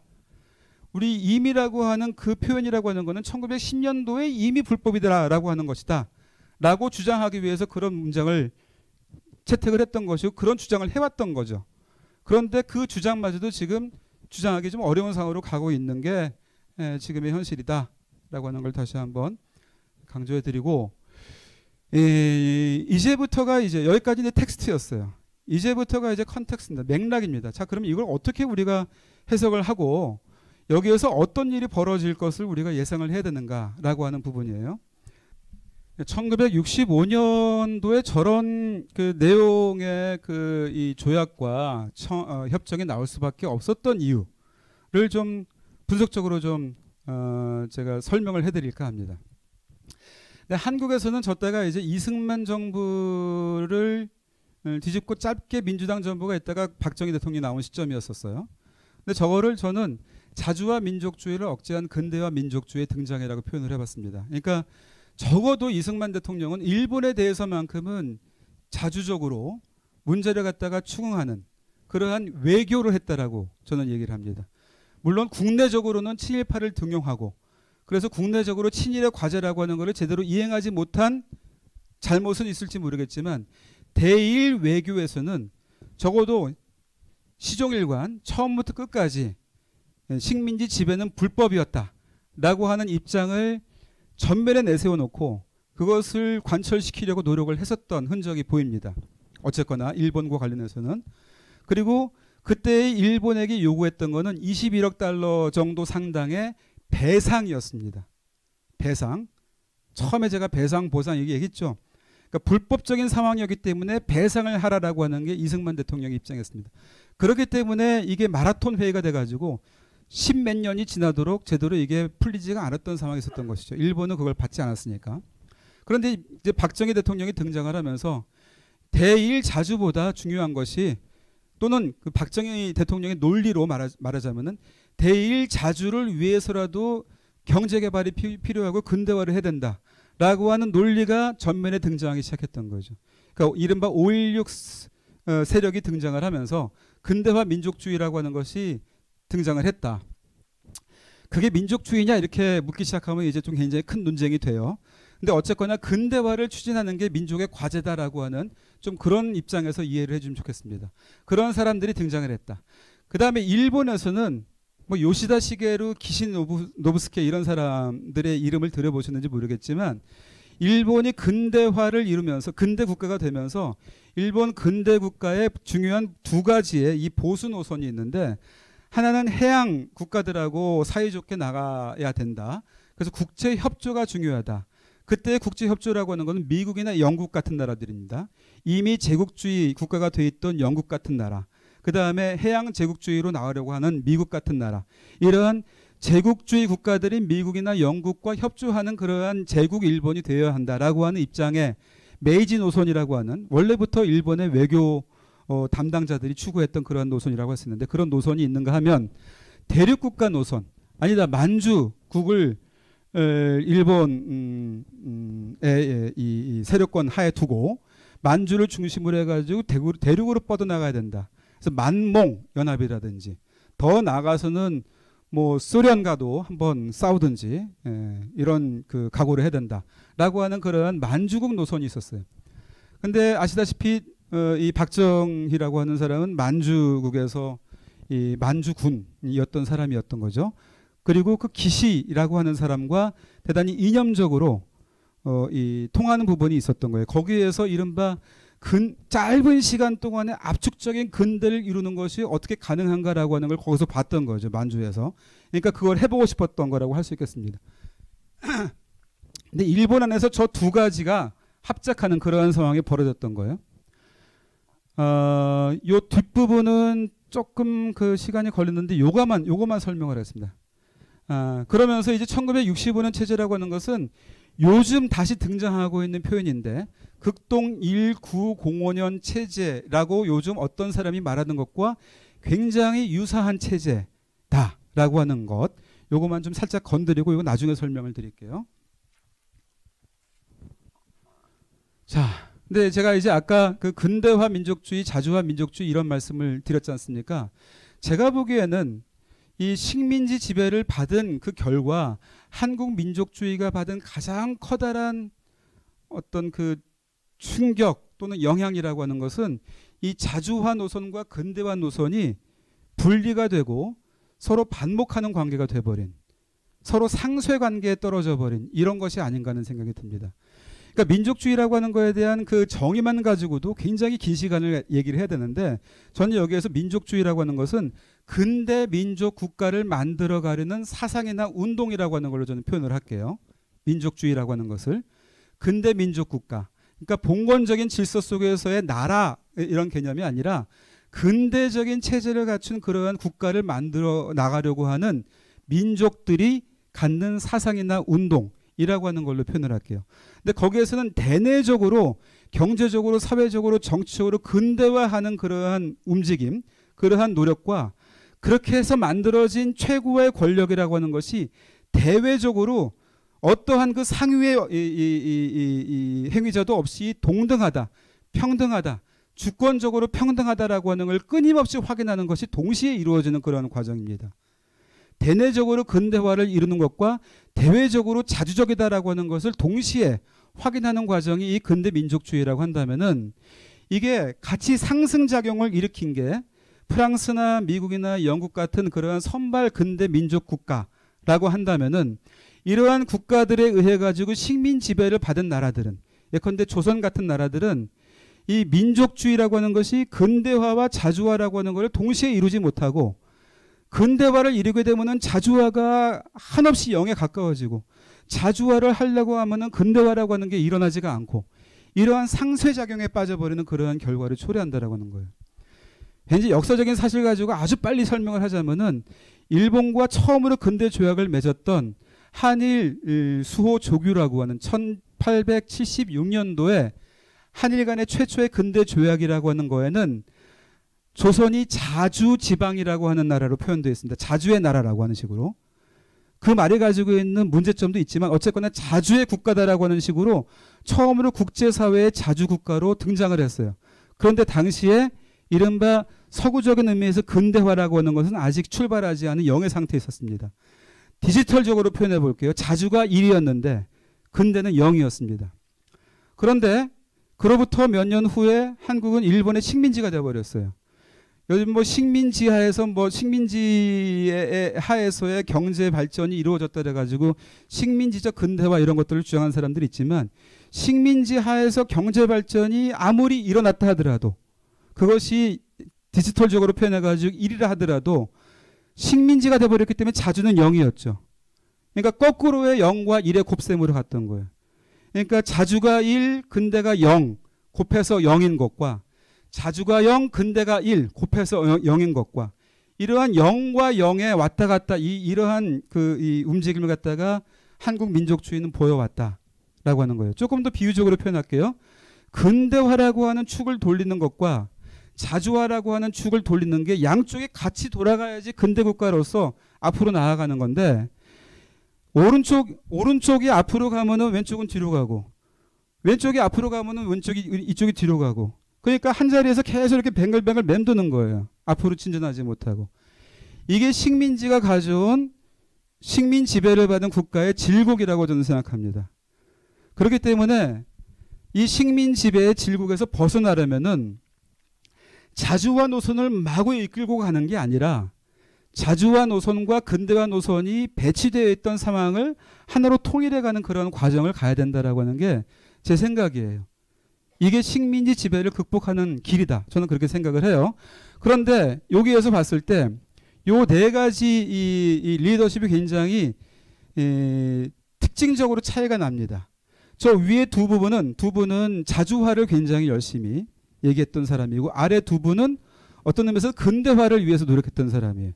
요 김대중 대통령에 대해서 근대주의자라고 얘기하면 조금 어폐가 있다 이렇게 생각하실지 모르겠는데 김대중 대통령이야말로 한반도라고 하는 거를 통합해서 북한과 함께 근대 국가로 나아가자라고 하는 생각을 가지고 있었던 분이라고 저는 생각을 합니다.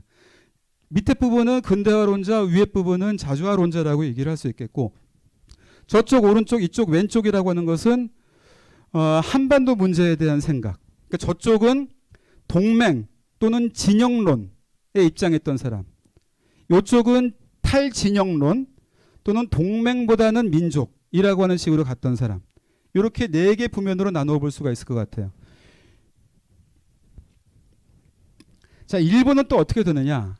일본은 요 네 분을 가지고 좀 제가 설명을 해봤는데 요거는 니토베 이나조라는 사람입니다. 나중에 말씀드릴게요. 니토베 이나조라고 하는 사람의 연장에서 기시다라는 사람이 있을 수 있겠고 이 이토 히로부미라고 하는 사람의 연장에 이 아베라고 하는 사람이 있을 수가 있을 것 같아요. 요런 그룹핑이 가능합니다. 그러니까 여기서 이렇게 십자가를 보지 마시고 여기서 십자가를 봐주세요. 요 면에서 저거는 이제 제가 좀 비유적으로 표현한 거예요. 이런 돈의 그 인물로 표현되어 있는 사람들이라고 하는 거고요. 여기는 평화론자라고 할 수 있겠습니다. 파시피스트, 평화주의자들. 이게 그러니까 아까 말씀드렸던 무라야마 담화라고 하는 걸 발표했던 무라야마 수상입니다. 여기는 제도적 자유주의자라고 표현을 하겠는데 좀 어려운 표현일지 모르겠지만은 뭐 리버럴 정도로 생각하면 될 것 같아요. 리버럴한 사람들 뭔가 이상을 세워놓고 그 이상을 향해서 노력하면은 뭔가 그걸 이룰 수 있는 사람 있다라고 하는 그런 생각을 가지고 있는 사람들. 여기는 리얼리스트. 현실은 어쩔 수 없다. 국제정치 현실이라고는 파워폴리틱스다. 파워폴리틱스라고 이루어지는 그 국제정치 현실에서 어떻게 순응하고 발전을 이룰 것인가라고 하는 게 중요하다. 여기는 국가주의자들. 그러니까 굉장한 그 보수 우익적인 내셔널리스트라고 이렇게 표현할 수 있겠죠. 이렇게 구분이 될 것 같아요. 근데 제가 아까 말씀드린 것처럼 일본에서 1965년도에는 여기가 대타협을 해가지고 보수 합동이 이루어졌고 부분적으로 여기까지가 이렇게 하나가 이루어진 상황에서 이 1965년 체제가 만들어졌다. 이렇게 얘기할 수 있을 것 같아요. 요거는 시간이 없으니까 간단하게 설명하겠습니다. 요시다 시게루라고 하는 사람이 아까 제가 말씀드린 국제주의자의 대표격인 그런 사람이라고 할 수 있겠어요. 그렇지만 국제주의자면서도 굉장히 존황주의적인 그런 사고를 가지고 있는 사람입니다. 존황주의, 천황을 굉장히 존경하고 숭상하는 그런 사람이었다 이렇게 얘기할 수 있겠고, 이 사람이 기시노부스케고 여기 가운데 있는 이 사람이 아베입니다. 아베의 그 외조부, 여러분들은 잘 아는 사람일 거예요. 만주국의 그 브레인이었던 사람이죠. 만주국을 거의 만들었던 사람이라고 할 수 있겠고요. 자, 그래서 한일 관계를 분석할 때 이렇게 한국에 이렇게 4개 부면이 있고 일본에 이렇게 4개 부면이 있다 이렇게 볼 수 있을 것 같아요. 그래서 1965년 체제라고 하는 것은 한국의 리얼리스트와 일본의 보수 합동이 만들어 놓은 시스템이었습니다. 그런데 이러한 시스템을 1990년대에 여러 가지 노력을 통해 가지고 조금씩 변화시켜 가지고 일본에서도 리버럴들이 나오고 한국의 리버럴이 나와 가지고 일본의 오부치 수상과 한국의 김대중 대통령이 둘이 노력을 해가지고 만들어 놓은 것이 1998년도에 김대중 오부치 공동선언이고, 그것이 1965년 체제를 대체할 정도로 새로운 가능성을 지닌 한일 관계로 만들어져 가고 있던 상황이었죠. 그 상황에서 한 단계 더 이 굉장히 한계를 주어, 아까 제가 말씀드린 것처럼 김대중 대통령조차도 불법적인 것이었다라고 하는 데까지는 나아가지 못했던 상황인데, 그 불법적인 식민지 지배 불법성이라고 하는 걸 인정하고 그 다음 단계로 나아가자. 그런 의미에서는 이 65년 체제와도 1998년 체제와도 다른 새로운 한일 관계로 도약하자라고 하는 그러한 이 지향을 가지고 있던 문재인 대통령이 있었지만 그 시도가 실패를 하고, 결과적으로 그 시도가 실패를 하고, 그러니까 한일 관계 대전환의 문턱에서 그거를 넘지 못한 상황에서 한일 관계에서 대반동의 시대가 지금 오고 있다. 이렇게 저는 해석을 하는 겁니다. 요거는 이제 각각 이 일본의 그 리더십과 한국의 리더십을 갖다가 이렇게 짝을 맞춰 보면은 저런 식으로 얘기를 할 수 있겠다라고 하는 것이고요. 아까 제가 근데 김대중은 예외적이었다 이렇게 제가 말씀드렸죠. 그러니까 자주화와 근대화라고 하는 거를 같이 끌고 가는 그러한 노력을 해보려고 했던 것이다. 예컨대 남북 관계와 한일 관계를, 남북 간의 화해 협력과 한일 간의 화해라고 하는 거를 동시에 이루려고 했던 사람이었다. 이렇게 저는 평가를 하는 거예요. 예외적으로. 근데 예컨대 1998년부터 2000년, 2002년까지의 과정이라고 하는 걸 여러분들이 보시면은 그 부분이 명확하게 드러날 겁니다. 98년도에 한일 관계, 한일 국교 정상화라고, 한일 공동 성명이라고 하는 걸 발표를 해가지고 한일 관계를 안정화시키고, 그 다음에 2000년에 남북 공동 성명이라고 하는 걸 만들어가지고 세로 축을 만들어 놓고, 그런 다음에 2002년도에 한일 관계를 조율하고 남북 관계를 조율을 하면서 고이즈미하고 김정일을 만나게 했습니다. 그래서 2002년도에 북일 공동선언이 나왔어요. 그래서 저는 이거를 대한민국 외교가 풀로 활용할 수 있는 3가지 아주 중요한 지렛대라고 저는 봅니다. 그래서 한일 관계, 남북 관계, 북일 관계, 그리고 여기에서 공동선언이라고 하는 걸 만들어 놨던 것, 이것을 활용해서 한국이 여러 가지로 외교적인 그러한 이니셔티브를 장악해 나갈 수 있을 것이다 라고 생각했고, 이것을 동북아시아의 평화삼각형이라고 저는 명칭을 붙였습니다. 그런데 또 말씀드리겠지만은 이번 정부는 이 평화삼각형을 깨고 한일이라고 하는 거에다가 미국을 갖다가 이렇게 붙여가지고 한미일 삼각형이라고 하는 걸로 가버렸죠. 그럼으로써 남북 관계가 끊어져 버려가지고 북은 저쪽으로 붙어버리고, 그래서 우리가 오랫동안 고통받아왔던 그러한 냉전형의 2가지 삼각형으로 지금 돌아가 버리고 있다. 이런 상황이 지금 벌어지고 있는 거죠.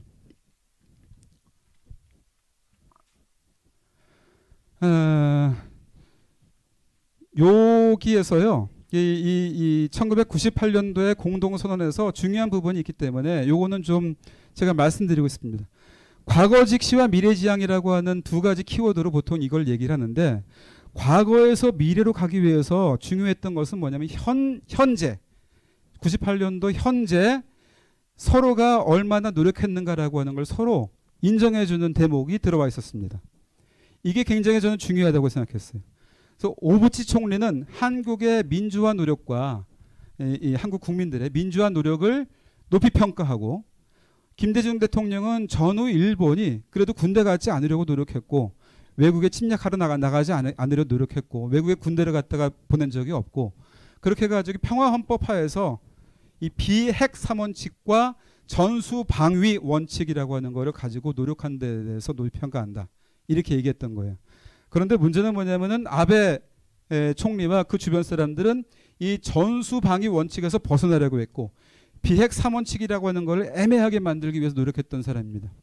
이 전수방위라고 하는 거는 좀 어려운 말인데요. 전적으로 수비만 한다는 얘기입니다. 꼭 공격하지 않는다. 공격형 무기를 갖지 않는다. 이런 얘기죠. 그러니까 일본은 단거리 미사일은 있지만 대륙간 탄도 미사일 같은 거는 없어요. 그 다음에 항공모함 같은 것도 주변 국가들, 중국이나 미국이나 러시아가 가지고 있는 거에 비해서 일본은 헬기형 또는 이 수직 이착륙하는 그런 전투기용의 항공모함은 최근에 가졌지만 멀리까지 나가가지고 비행기를 띄우는 그런 항공모함은 갖지 않고 있습니다. 아직은. 그걸 일본이 못 만들어서 안 갖고 있겠어요? 평화헌법이 있으니까 안 갖는 거거든요. 그러니까 그러한 노력을 한 거에 대해서 높이 평가했습니다. 그런데 이 98년도 한일 공동선언이라고 하는 거를 제일 껄끄럽게 생각했던 사람이 아베 씨였어요. 아까 제가 말씀드린 것처럼 평화헌법 바꾸려고 하니까 이게 껄끄러웠던 거죠. 그래서 이 아베 씨는 그랬고, 그 아베와 비슷한 그러한 이 논리를 가지고 국가를 운영하는 기시다. 그 다음에 그 기시다의 그 대한 외교라고 하는 거를 그대로 받아들인 윤석열 정부가 새로 이 98년도 공동선언의 버전을 새로 만들어서 2.0을 만들겠다라고 하는데, 과연 어떤 2.0을 만들려고 하는지 저는 상당히 걱정이 됩니다. 그래서 2.0을 만들 때 만일에 이런 내용들을 싹 빼고 2.0을 만든다고 한다면은 그건 2.0이 아니에요. 김대중 공동선언 마이너스 1.0입니다. 그러니까 이걸 바꾼다라고 하는 게 무조건 좋은 게 아닌 거죠. 그러니까 여러분들 그걸 앞으로 한일 관계에서 이게 어떻게 전개될 것인가라고 하는 거를 좀 주목을 해봐 주시기 바랍니다. 이것도 아까 설명을 드린 내용이니까 넘어가겠고요. 자, 아까 제가 극동 1905년 체제라고 하는 거를 말씀드렸습니다. 지금 상황이 돌아가는 게 어쩐지 1905년에 돌아가는 거하고 비슷한 느낌이 든다라고 하는 생각을 제가 조금 가지고 있었는데, 아니 일본에서 그런 얘기가 나와버렸어요.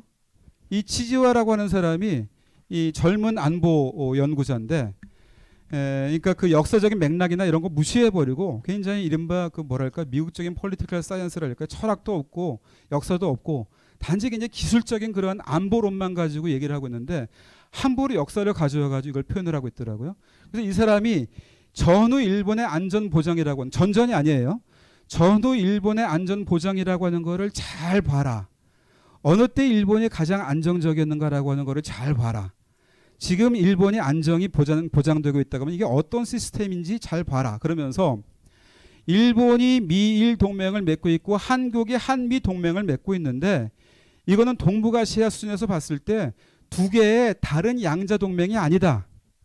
미일 동맹은 한미 동맹을 전제로, 한미 동맹은 미일 동맹을 전제로 있어서 이 두 가지 동맹이 하나의 세트로 지금 가고 있는 거다.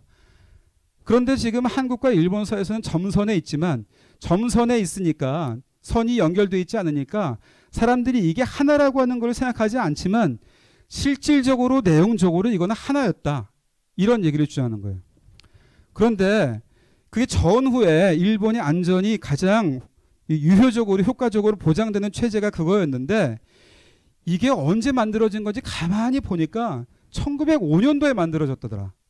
1905년도에 만들어진 게 지금까지 잠깐의 예외를 두고 유지되고 있는 거더라. 1905년도에 어떤 상황이었냐, 이 사람 얘기를 하자면은 대만과 조선 괄호치고 적어도 남반부라고 하는 일본에게 중요한 두 가지 지역이 일본과 함께 하나의 지역으로 엮어져 있는 그러한 상황이라고 표현을 했어요. 대만이라고 하는 것은 1895년도에 시모노세키 조약으로 일본의 식민지가 되었고, 그런데 그 이후에 1905년도에 와가지고 포스머스 조약을 통해서 처음으로 일본의 영향권 하에 들어오면서 일본이 이거를 통괄적으로 통솔할 수 있는, 컨트롤할 수 있는 그런 지역이 됐던 거죠. 그러니까 이때 만들어진 이 시스템이 동아시아에서 오랫동안 제국의 지위에 있던 중국을 견제하는 세력균형 체제로서 가장 안정적인 체제였다. 그런데 일본이 패망하면서부터 이 시스템이 헝클어졌다. 그런데 한국전쟁이 벌어지고 미국이 한국에 들어와서 일본 대신 싸워준 다음에 한국전쟁이 끝날 때쯤 해서 미일 안보 조약을 맺어주고 한미 상호 방위 조약을 맺어줌으로써, 즉 한미동맹, 미일동맹이라고 하는 것을 만들므로써 일본이 했던 역할을 미국이 대신해줘서 그 안에서 일본은 일본의 안정을 보장해왔던 것이다. 이렇게 얘기를 한 거예요. 그러니까 이 사람 얘기는 지금 이 시스템은 1905년도에 만들어진 거다. 그런데 잠깐의 예외적인 시간이 있어서 그게 기능하지 못했지만은 미국이 와가지고 이걸 대신 만들어줬다. 근데 한국의 일부도, 일본의 많은 국민도 이게 하나의 세트가 되어 있는지 몰라가지고 이거를 제대로 기능시키지를 못하고 있다. 이제 일본 국민도 이 체제에 우리가 살고 있다고 하는 거를 각오를 해야 된다. 따라서 한반도에서 뭔가 있을 경우에는 일본은 한국에서 일본의 피를 흘릴 생각을 해야 된다. 이런 얘기예요. 쉽게 말하면은. 그런데 그때 그냥 피를 흘립니까? 일본의 이익이 관철되도록 하기 위해서 피를 흘리는 거겠죠. 그 얘기를 하고 있는 거예요.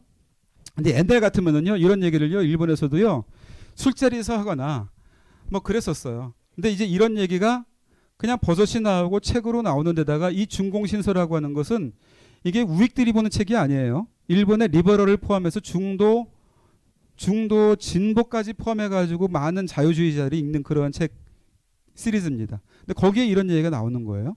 그 점에서 저는 심각하다고 봅니다. 이건 이제 설명을 해드린 거고요.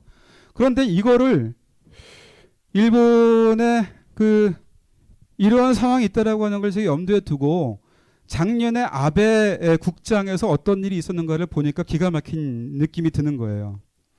두 사람이 아베에 대해서 조사를 읽었어요. 예? 조사라고 해야 되겠죠. 기시다라고 하는 사람은 니토베 이나소라고 하는 사람을 끄집어 와가지고 아베 씨가 니토베 이나소의 어떤 말을 인용했는데 그게 참 나는 감동적이었다. 당신이 그런 사람이었다. 라고 하는 거죠. 거기에 뭐라고 했냐면은 용기라고 하는 것은 옳은 일을 하는 것이다. 당신은 용기를 가지고 정말로 일본 국민들이 보통 생각하지 않았던 옳은 일을 해왔습니다. 그러니까 헌법 개정이라고 하는 것이 옳은 일이다. 그걸 해야 된다라고 하는 그런 것을 해왔다라고 하는 거죠. 그러면서 그걸 니토베 이나소의 말을 소환을 했어요. 그런데 니토베 이나소라고 하는 사람은 어떤 사람인지 아십니까? 무사도라고 하는 글을 영어로 써가지고 영미권에 이거를 열심히 팔고 있었던 사람이에요. 그래가지고 그 중에 한 사람, 이거를 읽고서 감동을 받았던 사람 중에 한 사람이 시오도어 루즈벨트고, 시오도어 루즈벨트라고 하는 사람은 러일 전쟁 때 러시아와 일본 사이에 들어가서 중재를 하면서 한반도를 일본의 영향권 하에 둔다라고 하는 것을 양해한 사람입니다. 그게 정당하다라고 하는 것을 얘기했던 사람이에요. 일본을 중심으로 해서 동아시아 국제 정치를 판을 짠다라고 하는 것을 양해했던 사람입니다. 저 말이 저기서 튀어나와요. 그 다음에는 스가 총리가 또 조사를 얘기를 했는데, 조사를 읽으면서 이번에는 야마가타 아리토모라고 하는 사람의 마음에 빗대어 가지고 이 이토 히로부미가 안중근 여사의 총에 맞아가지고 죽었을 때 그 비통함이라고 하는 거를 표현했던 야마가타 아리토모라고 하는 사람의 심정에 빗대어서 내가 그렇게 비통하다 지금. 이토 히로부미와 같은 아베가 지금 나갔다, 죽었다, 이런 얘기죠. 이런 얘기를 꺼리낌 없이 하는 거예요. 조사를 통해 가지고. 국제사회가 다 보는데, 한국도 볼 텐데. 한국도 지상중계가 됐어요. 저희 일본에서 어떤 일이 있었는가 해가지고 봤는데 일본어로 보다가 기가 막혔고, 한국에서 이게 제대로 표현이 된다 그랬는데 보니까 또 기가 막혀요. 근데 한국에서 이거에 대해서 문제 제기하는 사람들이 별로 없었던 것 같습니다. 그리고 이 자리에 한덕수 총리는 가 있었어요. 근데 그 얘기 들으면서 속에서 부글부글 끓지 않았을까? 끓지 않았으면은 그것도 문제고, 예? 몰랐으면은 더 문제고, 그렇습니다. 그런데 이제 더 기가 막힌 일이 그로부터 6개월 후에 벌어지는 거예요. 윤석열 대통령이 일본에 가가지고 3월 16일 날에는 기시다 총리하고 정상회담을 했는데, 그날 이제 그 다음 날 게이고 의숙이라고 하는 유명 대학에 가가지고 일본 대학생들을 상대로 해가지고 메시지를 던졌어요. 근데 뭐 물론 일본 학생들한테 던지는 말이긴 하지만 정치인들이 이런 데 가가지고 하는 말이라고 하는 거는 다 일본 정부 들으라고 하는 메시지들입니다. 그런데 거기에서 네가 왜 거기서 나와라고 하는 듯한 그런 이름들이 나오는데, 오카쿠라 텐신이라고 하는 사람을 언급을 하면서 오카쿠라 텐신이 옛날에 얘기했다. 용기는 생명의 열쇠라고 그랬다. 라고 하는 말을 했어요. 그래가지고 오카쿠라 텐신은 누군지는 알겠는데 용기는 생명의 열쇠라고 하는 말은 내가 처음 들어보는 것 같다 하는 느낌이 들어가지고, 이게 글쎄요. 그걸 제가 지금부터 설명을 드리려고 합니다. 조금 시간이 좀 오버됐지만 이거는 좀 설명을 드리고 싶어서 제가 좀 시간을 더 쓸게요. 용기는 생명의 열쇠라고 하는 말이 진짜 있는 말이야. 그래가지고 제가 찾아봤더니 오카쿠라 텐신이라고 하는 사람이 한 여러 가지 명언이라고 하는 것이 인터넷에도 떠돌아다니는데, 이 20대 명언, 30대 명언 이렇게 놔도 거기에 안 나와요. 그래서 내가 이상해가지고 일본인들한테 물어봤습니다. 그게 맞아? 오카쿠라 텐신이 한 얘기가 맞아? 정말로 이런 말이 있어? 그랬더니 다들 갸우뚱 그러다가 하루 지나니까 실제로 한 말은 한 말이래요. 그러니까 그 정도로 일본의 기자들도 잘 모를 정도로 용기는 생명의 열쇠라고 하는 말은 일본의 보통 사람들은 평소에 모르는 말입니다. 근데 오카쿠라 텐신이라고 하는 사람은 여러분들이 이름은 들어봤을 거예요. 일본의 다도라고 하는 거를 영어로 썼던 사람이고, 이 사람도 아까 무사도를 갖다가 써가지고 일본의 우수성이라고 하는 거를 막 설명했던 그런 사람하고 비슷하게 영어로 써가지고 영미권의 일본의 우수성, 아시아에서 일본이 맹주가 되어야 하는 이유, 이런 것들을 열심히 설파하고 다녔던 사람입니다. 근데 이 사람은 동아시아의 미라고 하는 거를 정리한 사람으로 또 유명해요. 아름다운 미. 예. 그래서 이 사람은 또 한편으로는 아시아는 하나다, 동양의 미, 이런 것들을 강조했던 사람이기 때문에 동아시아 공동체 운동이 한참 벌어졌을 때 또 이 사람도 굉장히 중요한 인물로 등장을 해요. 일본 안에서.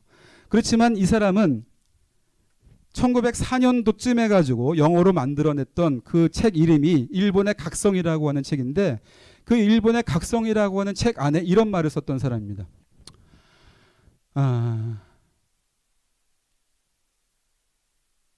더 중요한 말이 있는데 그 중요한 말은 뺐나 보네. 조선이라고 하는 것은 원래부터 고려로부터 일본의 영토였고, 일본이 조선이라고 하는 거를 세력권에 넣는 거에 대해서는 아무런 문제가 없을 뿐더러 정당하다. 그것이 동아시아의 미래를 위해서 필요하다. 그리고 일본이 그렇게 하는 것은 정당한 이유가 있다. 이런 말을 했던 사람이에요. 그렇죠. 그런 말을 영어로 했고 그거를 출판했던 사람인데, 그런 얘기를 했던 사람은 우리나라 대통령이 일본 대학생 앞에 가가지고 오카쿠라 텐신이라는 사람이 있습니다. 이런 얘기를 하면서 용기는 생명의 열쇠입니다라고 한 얘기를 했단 말이죠. 그런데 용기는 생명의 열쇠라고 하는 말이 이게 어디서 나온 말인가? 저는 여전히 그걸 모르겠어요. 그래가지고 열심히 찾았습니다. 근데 요즘에는 디지털화가 돼가지고 옛날 자료들이 다 이렇게 인터넷에 떠요. 다행히도. 그래가지고 한 2박 3일 정도 열심히 이걸 찾아봤더니 그 근거가 나왔습니다. 오카쿠라 텐신이라고 하는 사람이 보스턴 미술관에 가가지고 동아시아 미술이라고 하는 거를 뭐 강연도 하고 정리도 해주고 그러고 있을 즈음에 보스턴에서 혼자 와가지고 일본 사람이 와가지고 혼자 와가지고 적적하겠지. 그래가지고 오카쿠라 텐신이라는 사람을 케어해줬던 어떤 가드너라고 하는 이름의 여사께서 적적하니까 혼자 있을 때 데리고 놀아 그러면서 고양이를 선물해줬습니다.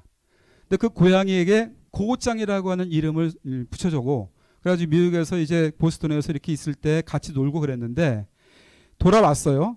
돌아와가지고 1911년입니다. 한국이 합방된 다음 해예요.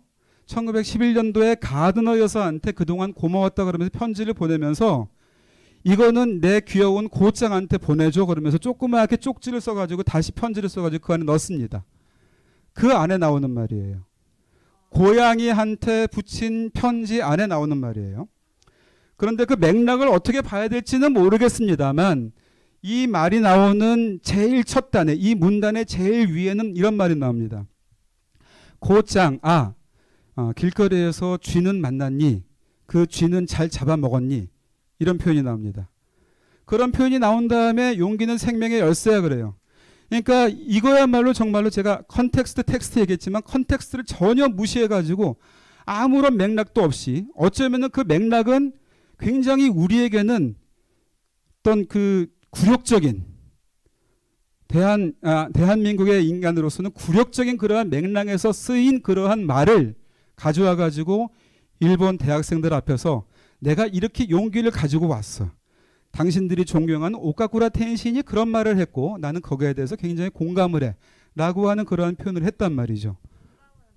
거기까지는 얘기 안 했지만 그랬으니까 가져왔겠죠.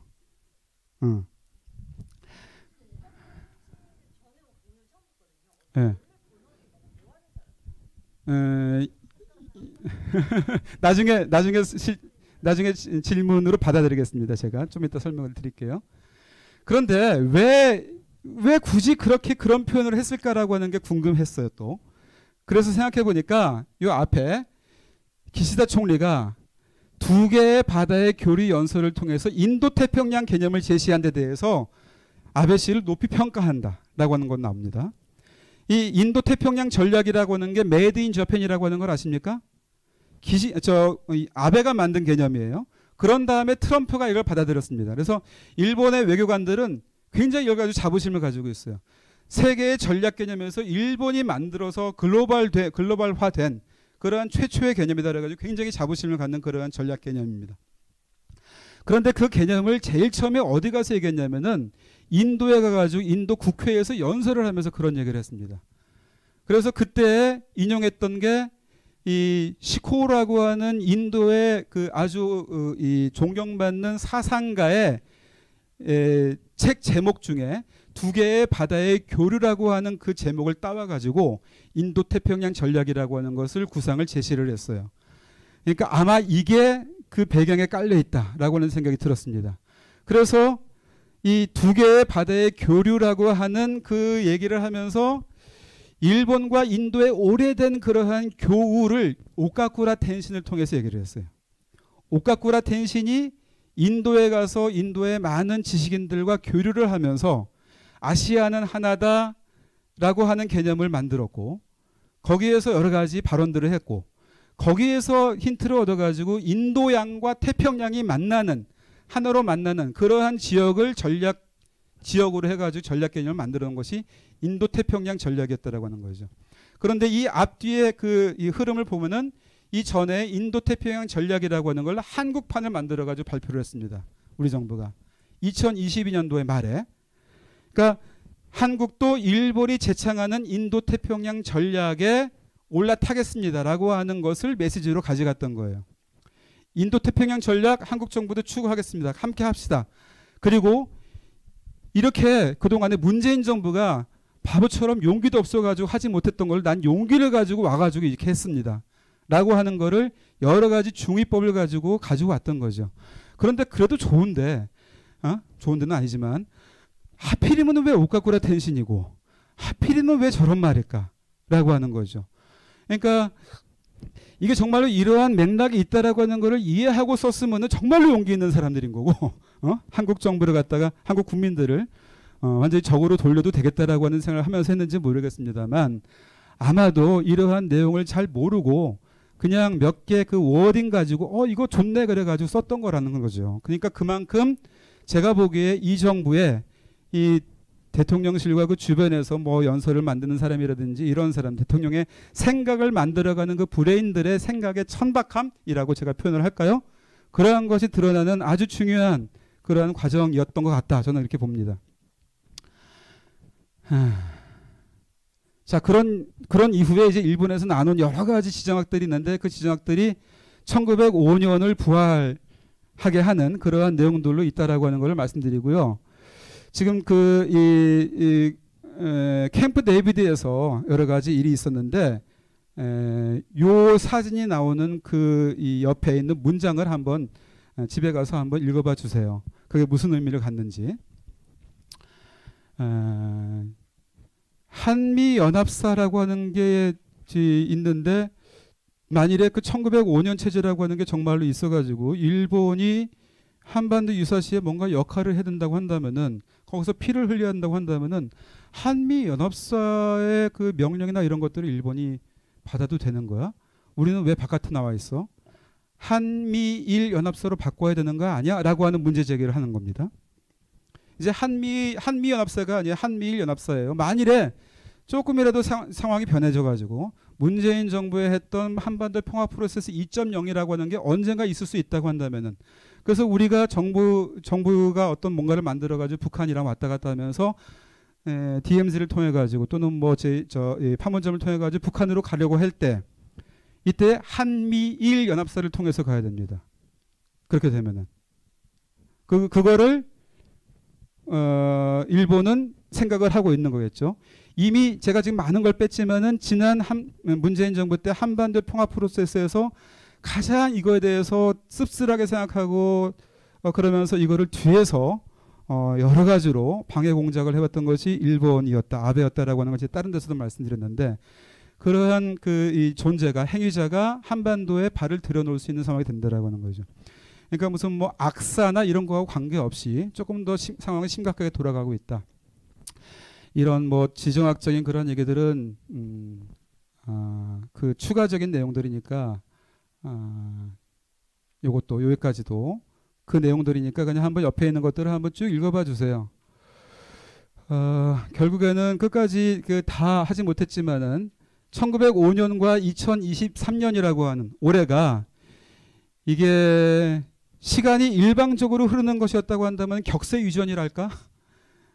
할아버지가 가지고 있던 유전자가 지금 또 나타나고 있는 걸까? 한일 관계에서 굉장히 우리가 피해가야 할 그러한 어떤 형질이 지금 또 나타나고 있는 것은 아닌가라고 하는 그런 의구심이 들고, 만일에 시간이 이렇게 일방통행이 아니라 과거, 현재, 미래가 동시에 갈 수 있다라고 뭐 최근에 뭐 시간 물리학 하는 사람들이 얘기를 하니까 이게 동시에 진행되는 것이 시간이라고 한다면은 뭔가 평행세계 같은 게 있어가지고 우리가 지금 2023도에 분명히 살고 있는 걸로 생각하지만 어찌 보면 현실은 1905년도로 지금 돌아가고 있는 건지도 모르겠다라고 하는 생각을 하면서 이게 과한 해석이 아니기를 바라면서 과한 해석이 아니기를 제발 바라면서 오늘의 강의를 마치도록 하겠습니다.